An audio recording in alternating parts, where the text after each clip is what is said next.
বিসমিল্লাহির রহমানির রহিম।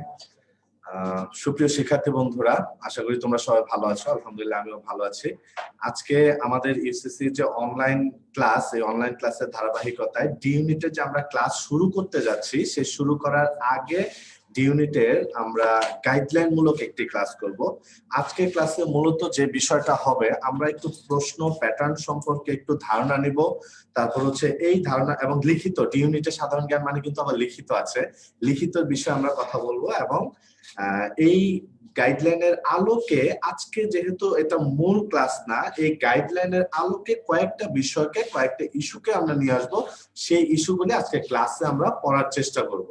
তো তোমরা যারা আমাদের এই ইউসিসি কার্যক্রমের সাথে আছো, তোমাদের কাছে একটা অনুরোধ থাকবে, আজকে যেহেতু সাধারণ জ্ঞানের গাইডলাইন মূলক ক্লাস, অনেক ইনফরমেশন আসবে। তোমরা আমাদের এই লাইভ ক্লাসটি শেয়ার দিয়ে ফেলো। শেয়ার দিলে পরে তোমার টাইমলাইনে এই ক্লাসটি থেকে যাবে এবং হচ্ছে যে সব সময়ের জন্য এই গুরুত্বপূর্ণ কথাগুলি তুমি তোমার কাছে রাখতে পারবে বা সাথে থাকবে। তো রাহিম ভাই, স্লাইডটা কোথায় আছে? আমরা চলে যাচ্ছি আমাদের ক্লাসে। আমি আজকে জুবায়ের আহমেদ আছি আজকে তোমাদের এই ডি ইউনিটের গাইডলাইন মূলক ক্লাসের জন্য। আমি ইউসিসিতে দীর্ঘ 1 যুগ ধরে পড়াচ্ছি, 12 বছর ধরে পড়াচ্ছি। আমি আমার 12 বছর পড়ানোর অভিজ্ঞতার আলোকে আজকে তোমাদেরকে কিছু গাইডলাইন দেওয়ার চেষ্টা করব।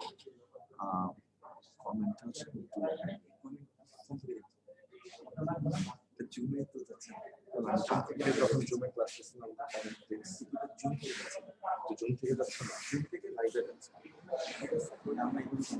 আমি একটু সময় নিয়ে নিচ্ছি।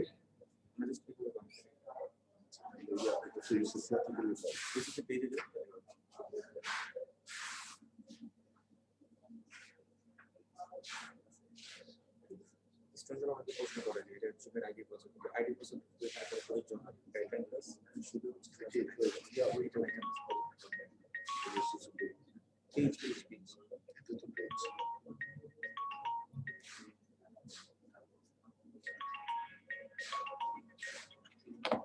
আমি তোমাদের কাছে একটা রিকোয়েস্ট করব, তোমরা একটু আমরা যখন ফিজিক্যালি বা অফলাইনে ক্লাস নিই, তো স্টুডেন্টদের সাথে অনেক কথা হয়। তো তোমাদের সাথে আজকেও ক্লাসে যদি অনলাইন, আজকেও কথা হবে। তোমরা একটু কমেন্টে একটু সরব থাকবে, কমেন্ট বক্সে একটু সরব থাকবে। যেমন তোমরা আমাকে একটু প্রথমে জানাও তোমরা কোত্থেকে ক্লাস করছো, একটু আমাকে একটু জানাও তোমরা কোত্থেকে জয়েন করছো, তাহলে আমি বুঝতে পারবো তোমরা কতটা সরব আছো। হ্যাঁ, আমি দেখতে পাচ্ছি অনেকেই কমেন্ট করছো। নাফিসা তাবাসসুম লিখেছে হচ্ছে হ্যালো স্যার। নুসরাত জাহান মৌরি লিখেছো আসসালামু আলাইকুম ভাইয়া, আমি আপনার বইটি পড়ছি আলহামদুলিল্লাহ। সাইমা লিখেছো ময়মনসিংহ থেকে। ওকে, তো যেটা বলছিলাম যে তোমরা একটু কমেন্ট বক্সে সরব থাকো। আর কমেন্ট বক্সে কিভাবে সরব থাকতে পারবে, আমি প্রচুর প্রশ্ন করব, সেই প্রশ্নগুলির উত্তর তোমাদেরকে দিতে হবে। আমি একটু পড়ার চেষ্টা করব। যেমন বলেছিলাম তোমরা কে কোত্থেকে জয়েন করেছো একটু আমাদেরকে জানাও। জন্ম মনি লিখেছো হচ্ছে ঢাকা থেকে, সাজিদ লিখেছো সাভার থেকে, অলি লিখেছো গুড মর্নিং, মৌরি লিখেছো ফেনী থেকে। Okay fine, thank you. তোমাদের সবাইকে অসংখ্য ধন্যবাদ। তো আমরা আমাদের আজকে ক্লাসটি শুরু করছি। আমি জুবায়ের আহমেদ আছি তোমাদের সাথে। আমি ইউসিসি লেকচারার হিসেবে আছি দীর্ঘ 1 যুগ ধরে, 12 বছর ধরে। আচ্ছা, আমরা একটু দেখি গত বছরের যে ডি ইউনিটের প্রশ্নটা হয়েছিল। গত বছর একটা নতুনত্ব আসে, সেটা হচ্ছে লিখিত পরীক্ষা আসে। আচ্ছা, এর আগে একটু বলে নিই, তোমরা এখন একটা প্রস্তাবনা পেয়েছো যে এই বছর পরীক্ষাটা কিভাবে হবে। নাম্বার অনেক কমিয়ে আনা হয়েছে, লিখিত এত থাকবে, এমসিকিউ এত থাকবে। একটা বিষয় ক্লিয়ার হও, এটা কিন্তু সেফ একটা প্রস্তাবনা, এটা কিন্তু ফাইনাল না। আরো প্রস্তাবনা আসবে। যেমন গত বছর অভিজ্ঞতার আলোকে বলতে পারি, গত বছর যেটা হয়েছিল, লিখিত যে প্রথম হবে কিভাবে হবে এটা নিয়ে অনেক জল্পনা কল্পনা, অনেক রিপোর্ট অনেক ভাবে লিখেছে, অনেক মত এসেছিল এইভাবে এইভাবে হবে, কিন্তু ফাইনালি যখন ঢাকা বিশ্ববিদ্যালয় থেকে সার্কুলারটা দেওয়া হয় তখন আমরা পুরোপুরি ভাবে নিশ্চিত হয়েছিলাম যে এইভাবে পরীক্ষাটা হবে। ঠিক তেমনি ভাবে এবছরও যে ঘোষণাটা আসছে যে এত নাম্বার এমসিকিউ থাকবে, এত নাম্বার লিখিত থাকবে, এইভাবে এইভাবে থাকবে, এটা কিন্তু স্রেফ একটা প্রস্তাবনা। এই ধরনের প্রস্তাবনা সামনে তুমি আরো পাবা, আরো আসবে, কিন্তু মাথায় রাখতে হবে যেটা ঢাকা বিশ্ববিদ্যালয় এই যে কিছুদিন পরেই তোমাদের রেজাল্ট দিয়ে দেওয়া হবে। রেজাল্টটা পাওয়ার পর তোমাদেরকে একটা সার্কুলার দেওয়া হবে যেখানে সুনিশ্চিত ভাবে তোমাদেরকে তথ্যগুলি দেওয়া হবে যে এভাবে এভাবে পরীক্ষা হবে। অর্থাৎ ওই সার্কুলারটা না পাওয়া পর্যন্ত আমরা কিছুই কনফার্ম না, কিছুই নিশ্চিত ভাবে বলতে পারছি না। অর্থাৎ লাস্ট যে মেসেজটা তোমরা পেয়েছো যে এত নাম্বার হবে এমসিকিউ তে, এত নাম্বার হবে লিখিত, এটা কিন্তু ফাইনাল না। আচ্ছা দেখি গত বছর কি হয়েছিল। তোমরা যদি শুনতে না পাও বা যদি শুনতে না পাও অথবা যদি তোমাদের স্লাইড দেখতে না পাও তাহলে অবশ্যই কমেন্ট বক্সে আমাকে জানাবে। যেমন গত বছর বাংলাতে 20 মার্কস ছিল, ইংরেজিতে 20 মার্কস ছিল, জেনারেল নলেজে 35 ছিল, 28টা প্রশ্ন ছিল, রিটেন পার্টে ছিল হচ্ছে টোটাল 25 মার্কস। এই ছিল হচ্ছে গত বছরে 100 নাম্বার। তো আমরা ডি ইউনিটে সাধারণ জ্ঞানের যে প্রশ্নটা এইটা নিয়ে যদি একটু বলি, সাধারণ জ্ঞানের প্রশ্নটা গত বছর সাধারণ জ্ঞানে যে 28টা প্রশ্ন এসেছিল ডি ইউনিটে, তার মধ্যে 15টা প্রশ্নই কিন্তু ডিরেক্ট সাম্প্রতিক ছিল, একেবারে 15টা প্রশ্ন ছিল সাম্প্রতিকের। আর রিটেনের জন্য একটা প্রশ্ন এসেছিল 10 নাম্বারের, সেটা হচ্ছে যে ফেসবুক এবং আমাদের সমাজ, তোমার মতামত লিখো। আরেকটা প্রশ্ন এসেছিল হচ্ছে ক্রিকেটকে নিয়ে, অর্থাৎ ক্রিকেট বিশ্বে বাংলাদেশ, এই বিষয়ে 5টি বাক্যে তোমার অভিমত লিখো। তার মানে এখন খেয়াল করো এই বিষয়গুলি কিন্তু সমসাময়িক, কিন্তু এই বিষয়গুলি আমরা কোথাও পড়ে কমন পাবো না। তাহলে রিটেনে ভালো করার উপায়টা কি? ভালো করার উপায়টা হচ্ছে তোমাকে প্রচুর প্রচুর প্র্যাকটিস করে যেতে হবে এই বিষয়গুলি, যেভাবে প্রশ্ন এসেছে সেইভাবে। এখন বিষয়টা কেমন, লাইক তোমার একজন ফ্রেন্ড, সে ধরো ঘুরে আসলো কোথাও, কোন একটা রিসোর্টে ঘুরে আসলো বা কোন একটা দর্শনীয় জায়গা ঘুরে আসলো, ঘুরে এসে সে ফেসবুকে একটা স্ট্যাটাস দিল। দেখা যায় তার লেখা, তার বর্ণনা খুব চমৎকার, শব্দ চয়ন শুদ্ধ বাংলায় লিখেছে, খুব চমৎকার একটা লেখা হয়। আবার দেখা যায় আর কোন একটা ফ্রেন্ড এই একই জায়গা থেকে ঘুরে এসে একটা লেখা লিখলো, তো সেই লেখাটা কিন্তু তার মতো অতটা চমৎকার হয় নাই। এখন এখানে বিষয়টা কিন্তু কে মেধাবী, কে ক্লাসের ভালো স্টুডেন্ট খারাপ স্টুডেন্ট তা না, এইটা একটা বেসিক কোয়ালিটি যে আমি যদি কিছু লিখি তাহলে আমার লেখাটা সুন্দর হয়, মার্জিত হয়, বা আমি ফেসবুকে লিখলে সবাই লেখাটাকে গ্রহণ করে, প্রশংসা করে, লাভ রিয়েক্ট দেয়, লাইক দেয়।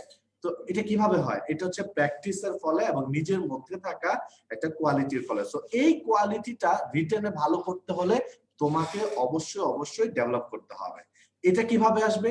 প্রচুর প্রচুর প্র্যাকটিস করো। তাহলে ফেসবুক এবং আমাদের সমাজ, এটা একটা সমসাময়িক বিষয়। এটা নিয়ে তুমি যদি 10টা বাক্য লিখতে চাও, চমৎকার শব্দ চয়নে বা ওয়েটফুল 10টা সেন্টেন্স লিখতে চাও, তাহলে কিন্তু তোমার নলেজটা যেমন লাগবে এই ফেসবুক সম্পর্কে বা ফেসবুক এবং আমাদের সমাজের প্রভাব, ইতিবাচক নেতিবাচক, এই নলেজটা যেমন লাগবে, ঠিক তার সাথে তোমার লেখার, অর্থাৎ সুন্দর করে শুদ্ধভাবে লেখার একটা যোগ্যতা লাগবে। এই জন্য বাংলা, ইংরেজি এবং সাধারণ জ্ঞানের যে রিটেন পার্ট, এটার জন্য তোমরা অনেকেই মানে বই পড়বো, কি পড়বো, কোত্থেকে পড়বো, অনেক টেনশনে আছো। আমি শুধু একটা কথা বলি, যেখান থেকেই পড়ো, যাই পড়ো, তুমি অনেক প্র্যাকটিস করার মাধ্যমে তুমি তোমার নিজের কোয়ালিটিটা বাড়াও, যে কিভাবে তুমি শুদ্ধভাবে 2টা লাইন বা মানে শুদ্ধভাবে 10টা সেন্টেন্স বাংলা এবং ইংরেজি লিখতে পারো, নলেজেবল লেখা যেন হয়। তো এবার যেটা বলছিলাম যে গত বছর কিন্তু ডি ইউনিটে যে 28টা প্রশ্ন এসেছিল তার মধ্যে 15টা প্রশ্নই ছিল সাম্প্রতিকের, একেবারে হুবহু সাম্প্রতিক থেকে 15টা প্রশ্ন এসেছে। আমি সেই প্রশ্নগুলো রিপিট করতে চাই না কি প্রশ্নগুলো এসেছে, কারণ তোমাদের অলরেডি তোমরা হাতে প্রশ্ন ব্যাংক পেয়ে গেছো বা ইউসিসি থেকে তোমাদেরকে প্রিভিয়াস ইয়ারের কোশ্চেন উত্তর সহ ব্যাখ্যা সহ প্রোভাইড করার কথা, সম্ভবত তোমরা পেয়ে গেছো, না পেলে পাবে। তো আমি যেটা করেছি, আমি গত 6 বছরের ডি ইউনিটের প্রশ্নটা অ্যানালাইসিস করেছি। আজকে শুরুতেই দেখো তোমাদের জন্য যে চমকটা থাকছে, আমি গত 6 বছরের ডি ইউনিটের প্রশ্ন অ্যানালাইসিস করেছি। অ্যানালাইসিস করে আমি বাংলাদেশ পার্টের গুরুত্বপূর্ণ 10টা টপিক, যেই টপিকগুলি থেকে বরাবরের মধ্যে প্রশ্ন অনেক বেশি হয়, এবং ইন্টারন্যাশনাল পার্টের গুরুত্বপূর্ণ 10টা টপিক, যেই টপিকগুলি থেকে প্রশ্ন অনেক বেশি হয়, এইরকম 20টা টপিককে বের করেছি। তাহলে বিগত 6 বছরে প্রশ্ন অ্যানালাইসিস করে টপের যে টপিকগুলি থেকে বেশি প্রশ্ন, এরকম বাংলাদেশ পার্টের 10টা টপিক এবং ইন্টারন্যাশনাল পার্টের 10টা 20টা টপিক আমি বের করেছি। তাহলে এখন তোমার কাজ কি হবে? আমি এখন এই টপিকগুলি বলে দিব। তোমার কাজ হচ্ছে যত দ্রুত পারো এই টপিকগুলি, আমাদের ইউসিসি তথ্যকোষ বই আছে বা আরো যারা ভালো স্টুডেন্ট তারা একাধিক বই পড়ে, যে কোনো বই থেকে তোমরা এই 20টা টপিক পড়ে শেষ করে ফেলবে। আচ্ছা, এই 20টা টপিকে যাওয়ার আগে বলি, আমি যে বললাম 6 বছরের প্রশ্ন অ্যানালাইসিস করেছি, 6 বছরের প্রশ্ন অ্যানালাইসিস করে আমি সাম্প্রতিকের প্রশ্ন পেয়েছি মোট 78টা। অর্থাৎ ডি ইউনিটে গত 6 বছরে যে প্রশ্ন হয়েছে তার মধ্যে সাম্প্রতিকের প্রশ্ন ছিল 78টা। তার মানে প্রতি বছর এভারেজে 13টা করে প্রশ্ন হয়েছে। তারই ধারাবাহিকতা গত বছরও দেখলাম 28টা প্রশ্ন হওয়ার পরে সেখানে 15টা প্রশ্ন ছিল সাম্প্রতিক, যার ফলে আজকের ক্লাসে আমি বেশ কিছু প্রশ্ন করব বা বেশ কিছু টপিক নিয়ে আলোচনা হবে, পড়া হবে, এগুলো সাম্প্রতিকের। আচ্ছা, তো আমি এই গুরুত্বপূর্ণ 10টি টপিকের কথা বলছি। তাহলে বাংলাদেশ পার্টের যে গুরুত্বপূর্ণ, তোমরা শেয়ার দিয়ে রাখো বা এই ক্লাসটি তোমরা শেয়ার দিয়ে রাখতে পারো অথবা নিজের টাইমলাইনে রেখে দিতে পারো, কারণ অনেক গুরুত্বপূর্ণ। যেমন এই যে আমি 20টা টপিকের কথা বলবো, এই টপিকগুলি তোমার লাগবে। কোন টপিক থেকে কয়টা করে প্রশ্ন আসছে 6 বছরে তাও আমি বলে দিচ্ছি, এভারেজে কয়টা করে প্রশ্ন আসছে তাও বলে দিচ্ছি। সো এই টপিকগুলি পড়ে শেষ করে ফেলতে হবে। সো শেয়ার দিয়ে রাখো, সুবিধা হবে। যেমন বাংলাদেশের গুরুত্বপূর্ণ 10টা দেখো। নাম্বার 1 হিস্ট্রি, ডি ইউনিটে হিস্ট্রি, ইতিহাস। ইতিহাস থেকে এ পর্যন্ত 33টি প্রশ্ন হয়েছে গত বছর পর্যন্ত, 6 বছরে, গত 6 বছরে 33টি প্রশ্ন হয়েছে। তার মানে এভারেজে প্রায় 12-15টার মতো, এভারেজে প্রায় 6-7টা করে প্রশ্ন হয়েছে। তো ইতিহাসের 33টি প্রশ্ন। ইতিহাসের বিষয়টা কি? ইতিহাসের বিষয় হচ্ছে এখানে কোনো সাম্প্রতিক নাই, কোনো চেঞ্জ নাই, কোনো ঝামেলা নাই। তুমি যদি বাংলাদেশের প্রাচীন জনপদ, অর্থাৎ ওই যে বঙ্গোপসাগর, গৌড়, সমতট, হরিকেল, সে এরও আগে বাংলার ইতিহাস আছে, কিন্তু সেগুলা বিতর্কিত এবং সেগুলোর সুনির্দিষ্ট কোনো তথ্য পাওয়া যায় না বলে এর আগে থেকে প্রশ্ন হয় না।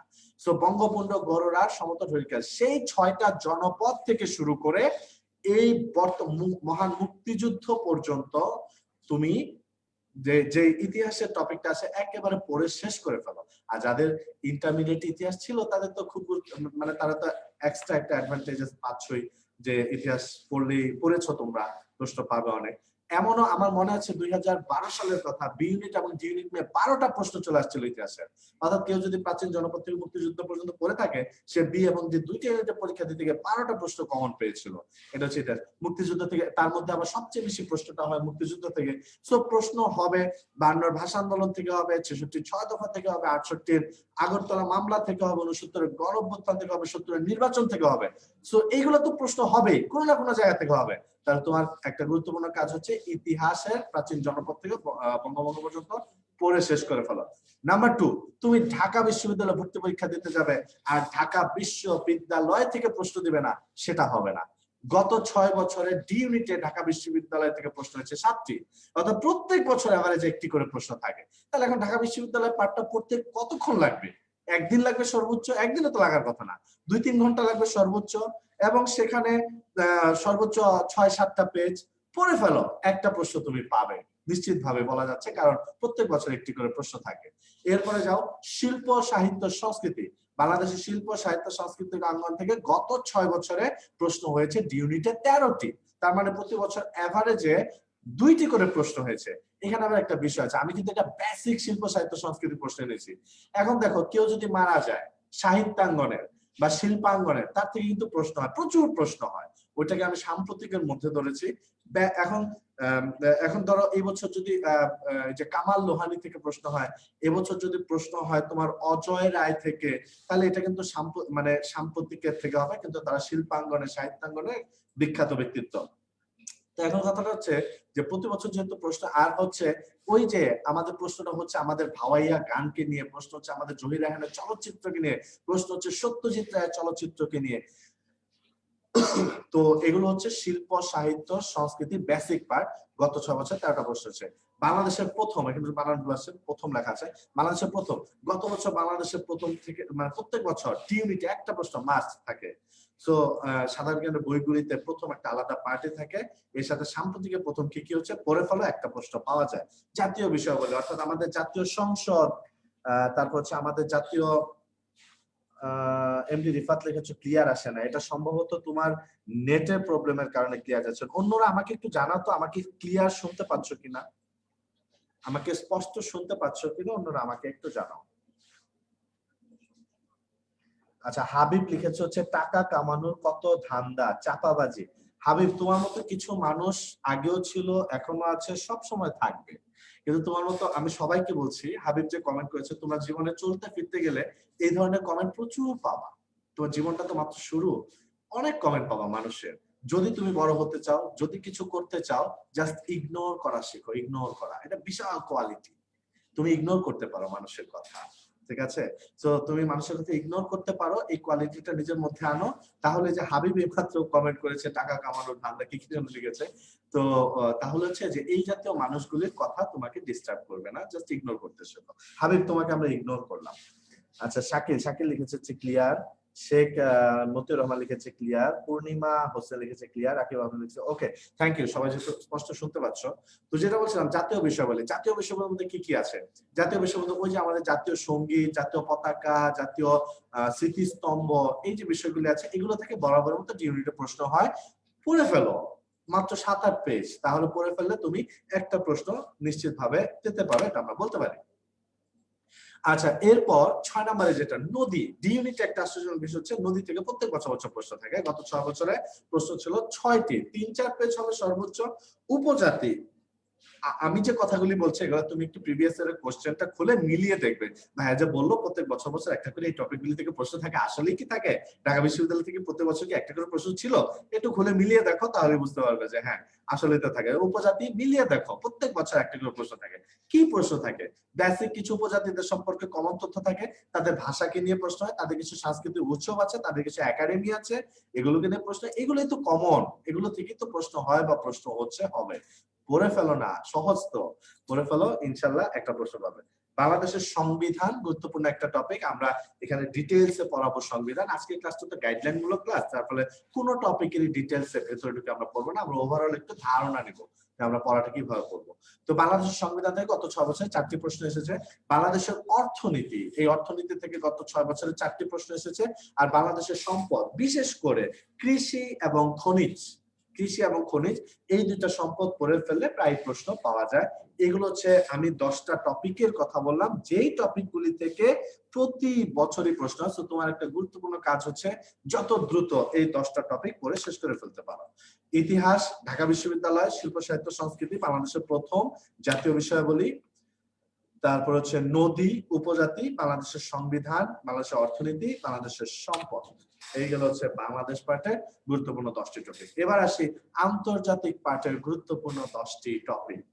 আমি গতকালকে আসলে রাত 4টা পর্যন্ত জেগেছিলাম, টাইপ করেছি যে কিছু বানান টানার ভুল আছে, কিছু মনে করো না, আন্তর্জাতিক বানানটা ভুল আছে। আচ্ছা, গুরুত্বপূর্ণ বিষয় হচ্ছে আন্তর্জাতিক যে চুক্তি, সাম্প্রতিক বাদে, সাম্প্রতিক চুক্তি থেকে অনেক প্রশ্ন হয়। কোন একটা চুক্তি হইলো, কোথায় হইলো, কবে হইলো, কারা কারা উপস্থিত ছিল, কি বিষয় ছিল সেই চুক্তিতে, এগুলো থেকে প্রশ্ন। সাম্প্রতিক বাদে আন্তর্জাতিক চুক্তি বেসিক জায়গা থেকে গত 6 বছরে 18টি প্রশ্ন হয়েছে, অর্থাৎ প্রত্যেক বছর অ্যাভারেজে 3টি করে প্রশ্ন হয়েছে। প্রশ্ন খুলে মিলিয়ে রাখো, কথা সত্য কিনা। জাতিসংঘ থেকে প্রত্যেক বছর 1টি করে প্রশ্ন হয়, তো গত একাধিক প্রশ্ন থাকে, গত 6 বছরে 6টি প্রশ্ন ছিল।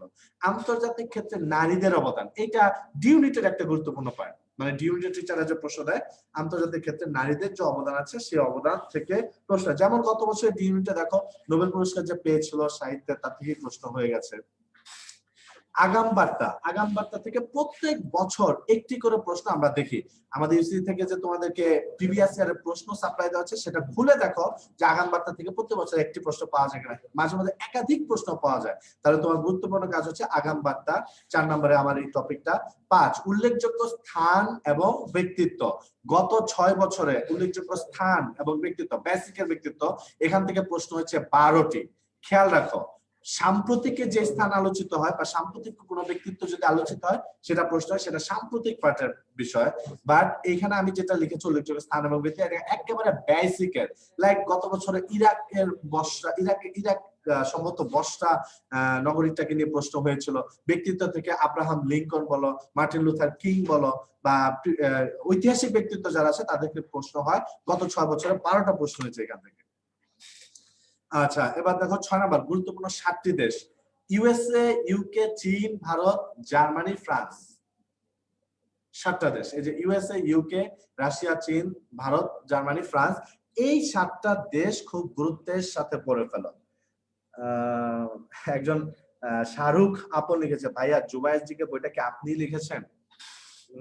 ওই বইটার শুরুতে একটা ছবি আছে, ছবির সাথে আমার চেহারাটা মিলায় দেখতে পারো, যদি মিলে তাহলে আমি। ঠিক আছে, থ্যাংক ইউ। হ্যাঁ, আমি লিখেছি।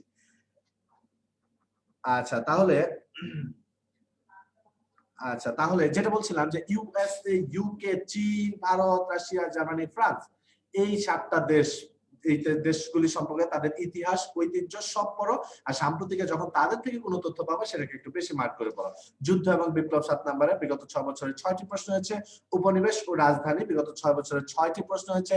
দ্বীপ, দ্বীপের মধ্যে আমরা প্রায় দেখি কোনো একটা দ্বীপকে নিয়ে বিতর্ক হয়ে যায়, বা কোনো দ্বীপে, যেমন লাস্ট আমরা দেখেছি একটা দ্বীপে যখন সিঙ্গাপুর সান্তোসা দ্বীপে যখন সম্মেলন হলো, সেই দ্বীপকে নিয়ে প্রশ্ন হয়ে গেল। আলোচিত তথ্য প্রযুক্তি এবং উদ্যোক্তা, সাম্প্রতিক সময় একটা বিষয় দেখা যাচ্ছে যে যখনই কোনো নতুন নতুন উদ্যোক্তা, মার্ক জুকারবার্গ, তারপর হচ্ছে জাভেদ, তারপরে হচ্ছে এই যে চীনের যে সবচেয়ে ধনী, মানে নতুন উদ্যোক্তা যাদেরকে পাচ্ছি, জ্যাকমাকে নিয়ে প্রশ্ন হয়েছে, নতুন উদ্যোক্তা যাকে পাচ্ছে আলোচিত হয়ে যাচ্ছে, বা নতুন তথ্য প্রযুক্তি, উইকিপিডিয়া, উইকিমিডিয়া, ইউটিউব, ফেসবুক, তারপর হচ্ছে এই জাতীয় যত বিষয় আছে এগুলো থেকে বিগত বছরের প্রশ্ন হচ্ছে। 6 বছরে 6টি প্রশ্ন হয়েছে। সো এই যে 12টা টপিকের কথা বললাম, যেহেতু ক্লাসটা গাইডলাইন মূলক ক্লাস, এই 12টা টপিক গুরুত্বের সাথে পড়ে ফেলো। একজন লিখেছে, ভাইয়া চেহারা তো মিলবে না, তখন তো অনেক ইয়াং ছিলেন। ও আচ্ছা আচ্ছা, আনান লিখেছে যে আমার যুবরাজজিকে বইটাতে যে আমার ছবি দাও, এটা ইয়াং কালের ছবি, আর এখন তো বুড়া হয়ে গেছি, বিশাল একটা বুড়ি হয়েছে, চেহারা মিলবে না। এটাই বাস্তবতা, সময়ের সাথে সাথে মানুষ থামিয়ে রাখতে পারে না তার শেষ হওয়াকে।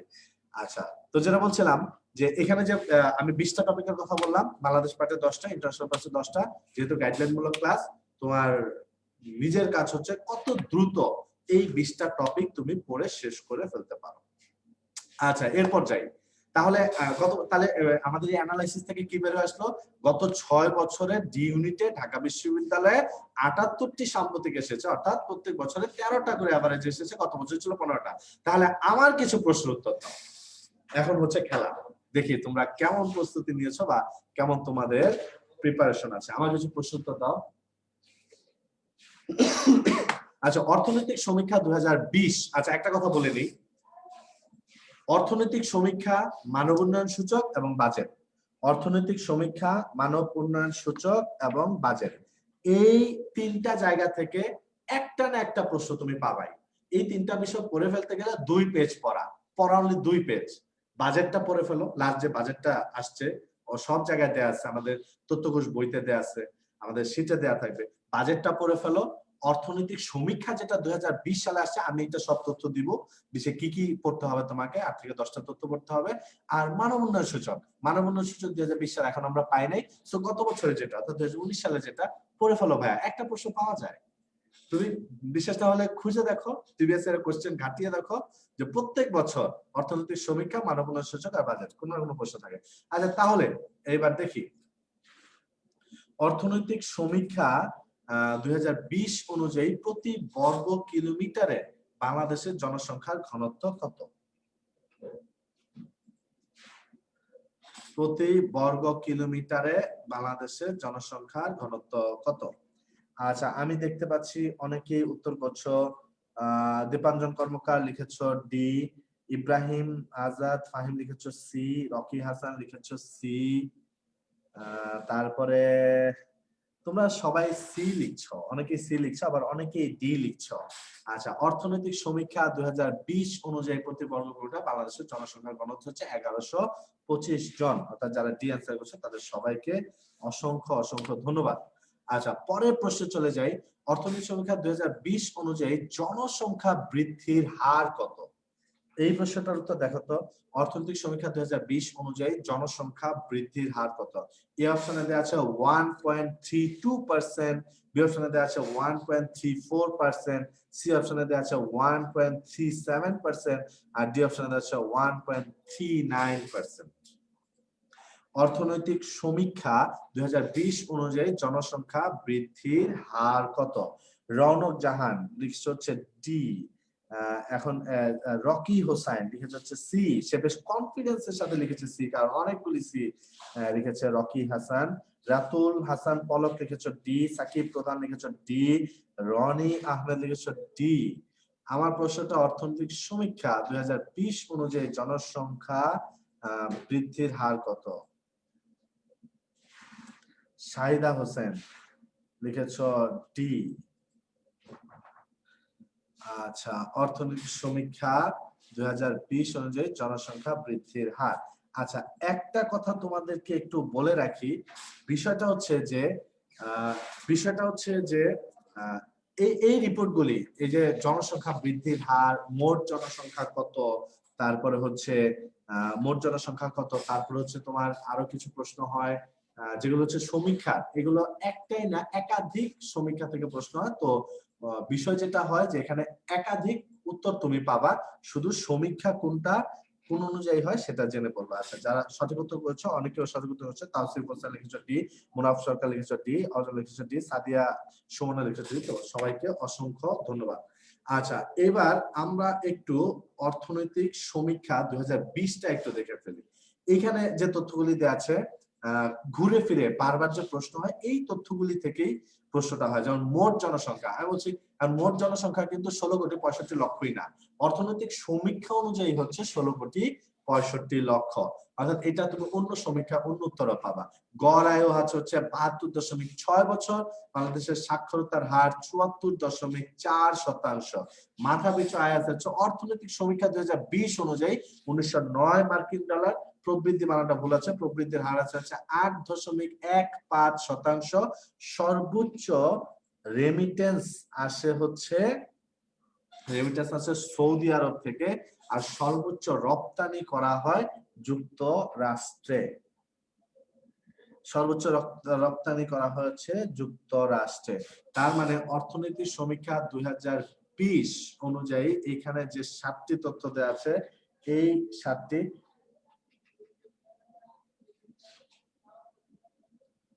আমি আগেই বলেছি যে এইটা হচ্ছে অর্থনৈতিক সমীক্ষা রিপোর্ট। সো এখানে মাথা পিছু আয় মানে 1919 মার্কিন ডলারই না, তুমি আরো রিপোর্টে আরো পাবা। এসকে সাকিব হাসান লিখছে, স্যার আমাদের আগের বছরের সমীক্ষা থেকে কি পড়তে হবে? যদি পরবর্তী সমীক্ষা ঢাকা বিশ্ববিদ্যালয়ে না পাও, আপডেটেড সমীক্ষা না পাও, তাহলে সর্বশেষ যেটা সেটা পড়তে হবে। তোমাদেরকে এখন 2020 পড়তে হবে। আচ্ছা, এই প্রশ্নের উত্তর দাও দেখি।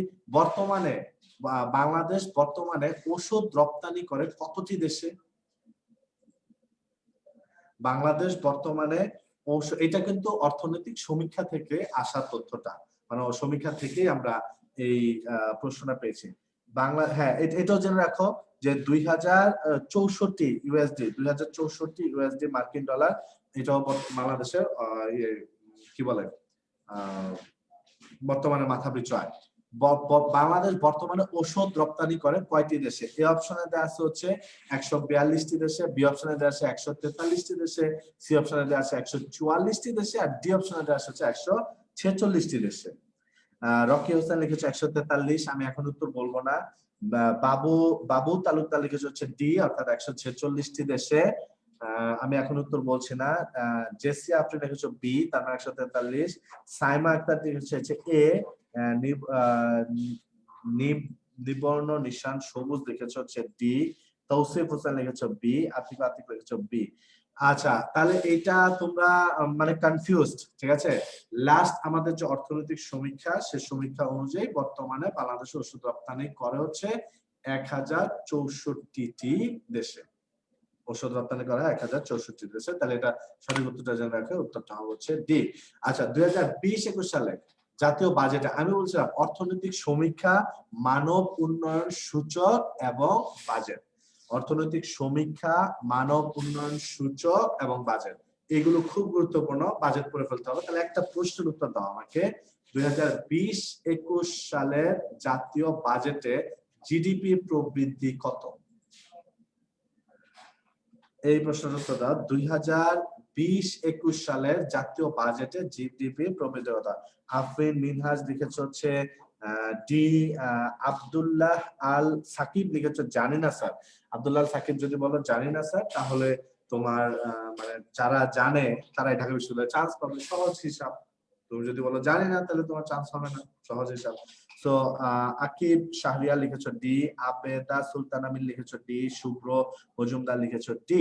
2020-21 সালের জাতীয় বাজেটের জিডিপি প্রবৃদ্ধির পরিমাণ হচ্ছে 8.2%। যারা যারা ডি আনসার করেছো তোমাদের সবার জন্য শুভকামনা থাকলো, তোমাদের সবার সঠিক উত্তর হচ্ছে, অসংখ্য ধন্যবাদ তোমাদেরকে, এখনো অ্যান্সার করে যাচ্ছ।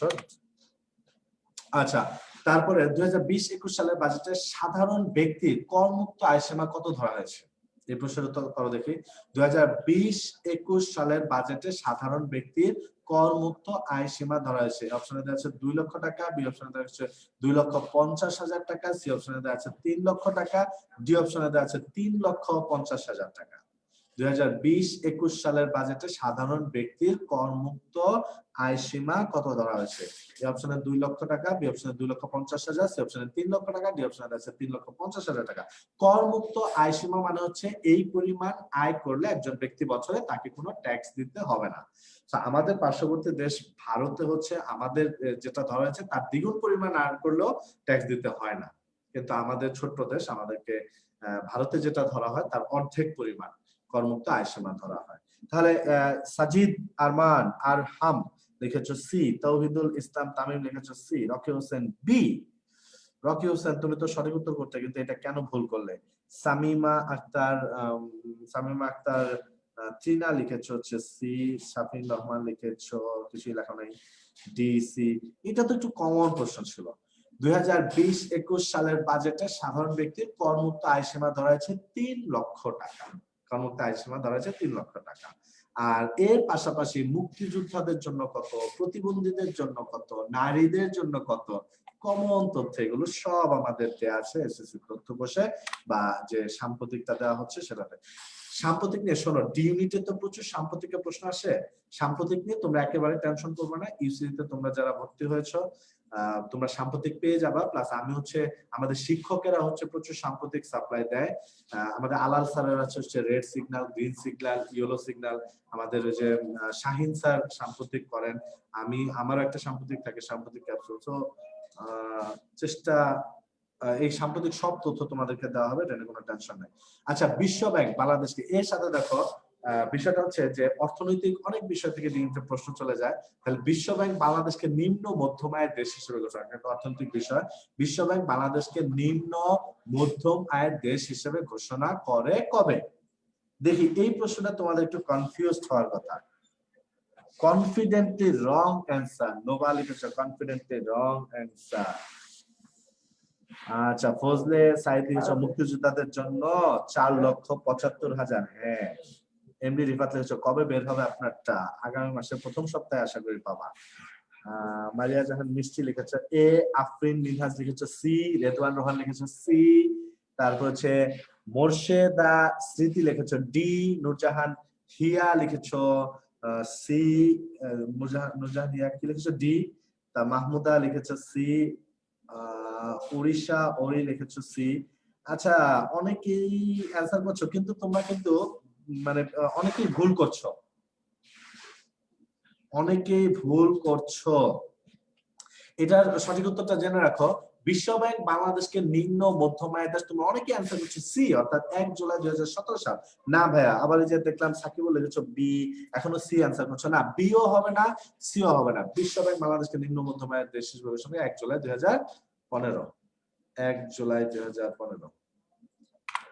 আচ্ছা, তারপর আচ্ছা, আন্তর্জাতিক ক্ষেত্রে যখন কোন একটা রায় আসে, যে রায়টা বাংলাদেশের পক্ষে যায়, খেয়াল করো, আন্তর্জাতিক ক্ষেত্রে যখন কোন একটা রায় আসে যে রায়টা বাংলাদেশের পক্ষে থাকে, ঢাকা বিশ্ববিদ্যালয়ের সেই রায়গুলি থেকে প্রশ্ন দেয়।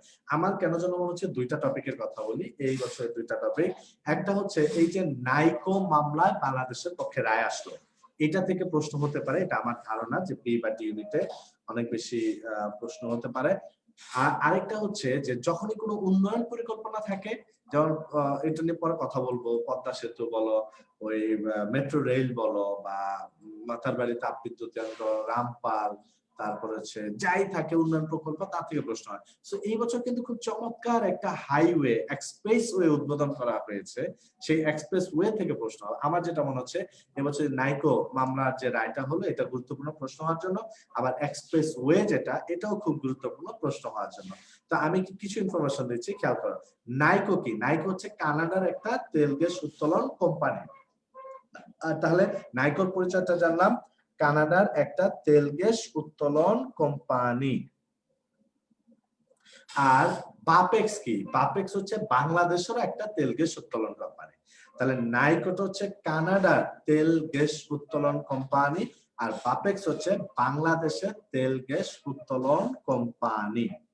এখন এই নাইকো এবং বাংলাদেশের বাপেক্স মিলে একটা চুক্তি করেছিল। এই চুক্তিটা করেছিল কত সালে? 2003 সালে। এই চুক্তিটা করেছিল তারা 2003 সালে। তারা যৌথভাবে বাংলাদেশের মৌলভীবাজার জেলা থেকে তারা তেল গ্যাস উত্তোলন করবে। তার মধ্যে একটা পার্সেন্টেজের হিসাব ছিল, নাইকো কানাডা পাবে এত পার্সেন্ট, বাপেক্স পাবে এত পার্সেন্ট। আগের চুক্তি, এখন এই পার্সেন্টেজ জানার দরকার নেই। কিন্তু আমরা দেখলাম 2005 সালে সেখানে আগুন লাগে। আগুন লাগার পর এটা নাইকোর গাফলতির জন্য, কানাডা কোম্পানি নাইকোর গাফলতির জন্য এবং তার হেয়ালিপনার জন্য আগুনটা লাগে। লাগার পরে এই বিষয়ে বাংলাদেশ মামলা করে হচ্ছে 2010 সালে, এবং ওই যে বাংলাদেশ মামলা করলো 2010 সালে, এই মামলার রায় আমাদের পক্ষে রায় দেওয়া হয়েছে। একটা বিশাল ক্ষতিপূরণের কথা বলা হয়েছে, আমরা পাবো। এই রায়টা দেওয়া হয়েছে আবার 2020 সালে। তাহলে নাইকো কানাডার কোম্পানি, বাপেক্স বাংলাদেশের তেল গ্যাস উত্তোলন কোম্পানি, এরা চুক্তি করেছিল 2003 সালে, আগুন লাগে 2005 সালে মৌলভীবাজারে, এবং মামলাটা হয় হচ্ছে 2010 সালে, আর মামলার রায়টা দেওয়া হচ্ছে 2020 সালে। সো নাইকো মামলার বাংলাদেশের পক্ষে রায় ঘোষণা করেছে 28 ফেব্রুয়ারি 2020, যে রায়টা বাংলাদেশের পক্ষে আসছে। দেখো, যখন ভারতের সাথে বাংলাদেশ সমুদ্র জয় করেছিল, যখন মায়ানমারের সাথে বাংলাদেশ সমুদ্র জয় করেছিল, দুইটা জায়গা থেকে প্রশ্ন হয়েছে। যখন বাংলাদেশ স্যাটেলাইট উৎক্ষেপণ করেছে, এটা তো কত বছর তো তোমাদের ইউনিটে প্রশ্ন হচ্ছে স্যাটেলাইট উৎপাদনকে নিয়ে। অর্থাৎ যখনই সাবমেরিনে আমরা যখন মানে বিশ্বে সাবমেরিন ভুক্ত দেশে যুক্ত হলাম, প্রশ্ন হয়েছে। তার মানে যখনই এমন কোন বিষয় আসে যেটা আন্তর্জাতিক ক্ষেত্রে আমাদের অ্যাচিভমেন্টের একটা স্মারক, আন্তর্জাতিক ক্ষেত্রে যে আমরা কিছু একটা করেছি, আন্তর্জাতিক ক্ষেত্রে যেটা আমাদের ভাবমূর্তিকে উজ্জ্বল করে, এমন কিছু একটা যখন আসে, তখন সেটা থেকে কিন্তু ঢাকা বিশ্ববিদ্যালয়ে প্রশ্ন হয়। সো তারই ধারাবাহিকতায় তাহলে আমরা দেখছি এবছর নাইকোর যে মামলার রায়টা হলো, এটা আন্তর্জাতিক ক্ষেত্রে আমাদের একটা বিশাল অ্যাচিভমেন্ট। সো এবছর এটা থেকে প্রশ্ন হওয়ার সম্ভাবনা অনেক বেশি। শেয়ার দিয়ে রাখতে পারো। আর তোমরা যারা দেখছো, আমি এই মুহূর্তে দেখছি প্রায় 1200 শিক্ষার্থী দেখছো, তোমরা একটু একটা কাজ করে ফেলতে পারো না? তোমরাও কষ্ট করছো, আমিও তো কষ্ট করছি, একটা লাভ রিয়েক্ট দিয়ে ফেলতে পারো। লাইক আছে, লাভ আছে, কেয়ার আছে, অ্যাংরি আছে, ঠিক আছে। ওই যে অনেকে স্মাইল রিয়েক্ট দিচ্ছে, অর্থাৎ হাসি রিয়েক্ট দিচ্ছে। তো যেটা খুশি তোমরা একটা রিয়েক্ট দিয়ে ফেলতে পারো। তা যেহেতু আমি কষ্ট করে ক্লাস নিচ্ছি, তোমরাও কষ্ট করে ক্লাস করছো। শোনো, একটা বিষয়, আজকে যেহেতু একটু গাইডলাইন মূলক ক্লাস, একটু মোটিভেশনের কথা বলি। বিষয়টা হচ্ছে কি, তুমি যদি চেষ্টা করো, ইনশাল্লাহ তুমি রেজাল্ট পাবে। কি সেটা বলছি না, চেষ্টা করলে রেজাল্ট পাবে। দেখো, আমি এই যে আমার সামনে একটা টেবিল আছে, আমি যদি টেবিলে টোকা দেই আওয়াজ হয়, টোকা দেওয়ার ফলে আওয়াজ হলো, আবার মোবাইলটা পড়ে হলো, তার মানে একটা রেজাল্ট পাইলাম না। আবার দেখো, আমি যদি আস্তে টোকা দিই তাহলে আস্তে আওয়াজ হয়, তো জোরে টোকা দিলে জোরে আওয়াজ হয়, আস্তে টোকা দিলে আস্তে আওয়াজ হয়। মানে হচ্ছে এভরি অ্যাকশন হ্যাজ আ পাল্টা রিঅ্যাকশন, ওই যে সায়েন্সের থিওরি। আবার এটা সৃষ্টিকর্তার কমিটমেন্ট। তুমি আমার দিকে যদি আগাও, আমিও তোমার দিকে যাব। তুমি যদি হেঁটে আসো, আমি হেঁটে যাব। তুমি যদি দৌড়ে আসো, আমি দৌড়ে যাব। অর্থাৎ আমরা যা করব তার একটা রেজাল্ট কিন্তু পাবো। শওকাত শুভ লিখছে, কয় কেজি রিঅ্যাক্ট লাগবে ভাই? কেজি হিসেবে দিতে পারলে তো আনলিমিটেড, যত কেজি পারো, একটার বেশি তো দেওয়া যায় না। তো যারা এখনো কৃপণতা করে রিঅ্যাক্টিভ দাওনি, তারা দিয়ে ফেলতে পারো, ঠিক আছে। তো যেটা বলছিলাম, যে তুমি যা করবে তুমি কিন্তু তার একটা রেজাল্ট পাবে, রেজাল্ট। এখন তুমি সামনে অ্যাডমিশন, তুমি সমানে ফেসবুকিং করো, বন্ধুদের সাথে ঘুরে বেড়াও, ক্রিকেট খেলো, শপিং সেন্টারে ঘুরে বেড়াও, চুটিয়ে প্রেম করতেছো, রাত 12টা বাজে তোমার ফোন বেজে ওঠে, তুমি geese geese geese geese gas gas gas gas করতে তোমার 4টা বাজে ফেলাও, করো, কোনো সমস্যা নেই, কেউ বাধা দিবে না। তুমি ইন্টারমিডিয়েট পাস করে ফেলেছো, যদি অটো পাস, কেউ বাধা দিবে না। কিন্তু ঘটনাটা হচ্ছে, এই যেটা করছো এটা রেজাল্ট তুমি পাবা। আবার আরেকজন তার ফ্রেন্ডরা ক্রিকেট খেলছে, সে এই মুহূর্তে যাচ্ছে না খেলতে, তার ফ্রেন্ডরা আড্ডাবাজি করছে, সে যাচ্ছে না। পিরিত যেটা করতো সেটা বলে দিছে, খবরদার আমার বিশ্ববিদ্যালয়ে ভর্তি না হওয়া পর্যন্ত তুমি আমাকে আর ফোন দিবা না, রাতে আর ফোন দিবা না। বা খুব সামান্য ভাবে মেনটেন করতেছে, শুধু বাবু খাইছো, হ্যাঁ খাইছি, ঠিক আছে তাহলে রাখি, পরে কথা হবে, এটুকুর মধ্যেই শেষ করে দিচ্ছে। তো যারা এইটা করতেছে অর্থাৎ স্যাক্রিফাইস করছে, এইটারও রেজাল্ট সে পাবে। ওই যে টোকা দিলে জোরে আওয়াজ হয়, আস্তে থাকলে আস্তে আওয়াজ হয়, এটারও রেজাল্ট সে পাবে। সো এটা সৃষ্টিকর্তার কমিটমেন্ট। সো তুমি যদি চেষ্টা করে যাও, ইনশাল্লাহ রেজাল্ট আসবে। এখন আমাদের বাস্তবতা হচ্ছে ঢাকা বিশ্ববিদ্যালয়ে সিট কম, অনেক মেধাবী আছে, অনেক যোগ্য আছে, যারা শুধুমাত্র সিট কম থাকার ফলে ডিজার্ভ করে, কিন্তু ঢাকা বিশ্ববিদ্যালয়ে চান্স পায় না। তো তোমার যদি আনফরচুনেটলি ঢাকা বিশ্ববিদ্যালয়ে চান্স নাও হয়, কোনো না কোনো বিশ্ববিদ্যালয়ে তোমার চান্স হবে, কোনো না কোনো পাবলিক বিশ্ববিদ্যালয়ে চান্স হবে। এই যেটা করছো পড়ছো, এটা তোমার চাকরির ক্ষেত্রে কাজে লাগবে, ভাইভাতে কাজে লাগবে, ভালো একটা জব পেতে গেলে কাজে লাগবে, অত কোনো কিছু বৃথা যাবে না। আর আমি 3টা কথা বলে দিই, দেখো তোমরা মেনটেন করতে পারো কিনা। যদি মেনটেন করতে পারো, ইনশাল্লাহ তুমি ঢাকা বিশ্ববিদ্যালয়ে ভর্তি হয়ে আমার সাথে টিএসসি তে দেখা করে বলতে পারবে, ভাইয়া ওই যে আপনি 3টা কথা বলেছিলাম আমি মেনটেন করেছি এবং আমি চান্স পেয়েছি। ফার্স্ট অফ অল 11 থেকে 12টার মধ্যে ঘুমিয়ে পড়তে পারো কিনা একটু দেখবে। অনেকের আবার পড়া রাতে ভালো হয়, অনেকের খুব সকালে হয়। এটা যদি রাতে ভালো হয় তাহলে জাগো, সমস্যা নেই। কিন্তু আমি একটু সাজেস্ট করি 11টা থেকে 12টার মধ্যে রাতে ঘুমিয়ে পড়া, সকাল 6টার মধ্যে ঘুম থেকে উঠে পড়া, বা যখন ফজর আজান হয় আজানের পর উঠে পড়া, একটু নামাজ পড়া। আর 3 নাম্বার হচ্ছে প্রতি রাতে ঘুমোতে যাওয়ার আগে তোমার যে স্বপ্ন ঢাকা বিশ্ববিদ্যালয়ে, তোমার যে স্বপ্ন পাবলিক বিশ্ববিদ্যালয়, এই স্বপ্নটা পূরণ করার জন্য আজকে কত ঘন্টা তুমি সময় দিয়েছো একটু ডায়েরিতে লিখে রাখবা। আজকে তাহলে আমি 13 ঘন্টা পড়েছি, আজকে 14 ঘন্টা পড়েছি, একটু রাতে লিখে রাখবা ডায়েরিতে। অর্থাৎ তুমি তোমার স্বপ্ন পূরণের জন্য কতটা সময় দিচ্ছ ডায়েরিতে লিখে রাখো। এরপর যদি তোমার ঢাকা বিশ্ববিদ্যালয়ে চান্স না হয়, তাহলে ওই ডায়েরিটা তোমার উত্তর দিবে যে কেন হয় নাই। তুমি 1 ঘন্টা 2 ঘন্টা পড়ছো, 3-4 ঘন্টা পড়ছো, অন্যরা 12-14 ঘন্টা করে পড়ছে, তাহলে কি তোমার চান্স হবে? অথবা তোমার যদি চান্স হয় তাহলে ডায়েরিতে উত্তর দিবে কেন তোমার চান্স হয়েছে। তুমি প্রতিদিন ডায়েরিতে লিখেছো 15 ঘন্টা, 16 ঘন্টা, 18 ঘন্টা, তুমি ডায়েরিতে উত্তর দিয়ে দিবে। সো এটা একটু মেনটেন করার চেষ্টা করো। দেখো এটা একটু চেষ্টা। ভাইয়া 11টার পর আমি ঘুমের দেশে চলে যাই, লামিয়া আফরিন লিখছে। শোনো, 11টার পরে তুমি ঘুমের দেশে চলে যাও, এটার জন্য শুকরিয়া আদায় করো আল্লাহর কাছে, যে 11টার পর তুমি আর এই দেশে থাকতে পারো না, তুমি ঘুমের দেশে চলে যাও। এই কারণে যে 11টার পর কতজন ট্যাবলেট খাও ঘুমাইতে পারে না, আর তুমি তো ইয়ের দেশে চলে যাও, ঘুমের দেশে চলে যাও। এটা আলহামদুলিল্লাহ, এটা অনেক ভালো। শোনো, ভুলে যাওয়া একটা বিশাল নিয়ামত, মানুষ ভুলে যায় না, এটা একটা বিশাল নিয়ামত। আর তুমি যে ঘুমের দেশে চলে যাও, এটাও বিশাল নিয়ামত। সময় মতো তোমার ঘুম হয় মানে তুমি শারীরিকভাবে সুস্থ আছো, তোমার ঘুমের চাহিদা আছে। আর যেটা বলছিলাম, ভুলে যাওয়াটা সৃষ্টিকর্তার একটা বিশাল নিয়ামত। তোমার যখন অনেক কষ্ট আছে, দুঃখ আছে, এগুলো যদি তুমি না ভুলে থাকতে পারো, তাহলে তুমি সুস্থ থাকতে পারবে না, ঠিক আছে? কিন্তু সাধারণ জ্ঞান ভুলে যাবো আমরা। এটাকে রিকভার করার জন্য কি করতে হবে, এটাকে মানে ওভারকাম করার জন্য কি করতে হবে? একই পড়াকে বারবার পড়তে হবে। তাহলে আমরা চলে যাই পরের পার্টে। আচ্ছা, তাহলে নাইকো বাংলাদেশের পক্ষে যে রায়টা দেওয়া হলো, আমি এখান থেকে যে তথ্যগুলি দিলাম, 8-10টা তথ্য দিলাম, এই তথ্যগুলি মাথায় রাখো। একটু পরে আমি আসতেছি হচ্ছে ওই যে এলিভেটেড এক্সপ্রেসওয়ে, ওই ইনফরমেশনটা নিয়ে। আচ্ছা, এবার আসি উন্নয়ন পরিকল্পনা। ডিউনিটের বিগত বছরের প্রশ্নগুলি খুলে দেখবা যে আমি কয়েকটা টপিক বলছি, এই টপিকগুলি থেকে কয়টা করে প্রশ্ন হয়েছে এ পর্যন্ত। টপিকগুলো হচ্ছে, এই যে দেখতে পাচ্ছ স্ক্রিনে, পদ্মা সেতু, মেট্রো রেল, রামপার বিদ্যুৎ কেন্দ্র, রূপপুর বিদ্যুৎ কেন্দ্র, মাতারবাড়ি বিদ্যুৎ কেন্দ্র, পায়রা সমুদ্র বন্দর। আমি মাত্র 6টা বললাম। তোমার কাজ হচ্ছে একটু প্রিভিয়াস ইয়ারের কোশ্চেন খুলে, অথবা জব সেক্টরে যে জবের ক্ষেত্রে যে প্রশ্ন, শুধু খুলে দেখবা যে কয়টা করে প্রশ্ন হয়েছে। এর আলোকে বলি, এই বছর একটা চমৎকার কাজ হয়েছে। এবছর একটা চমৎকার কাজ হয়েছে। আমাদের মাননীয় প্রধানমন্ত্রী মার্চ মাসে তিনি ভিডিও কনফারেন্সের মাধ্যমে একটা বিষয় উদ্বোধন করেছেন, ঠিক আছে?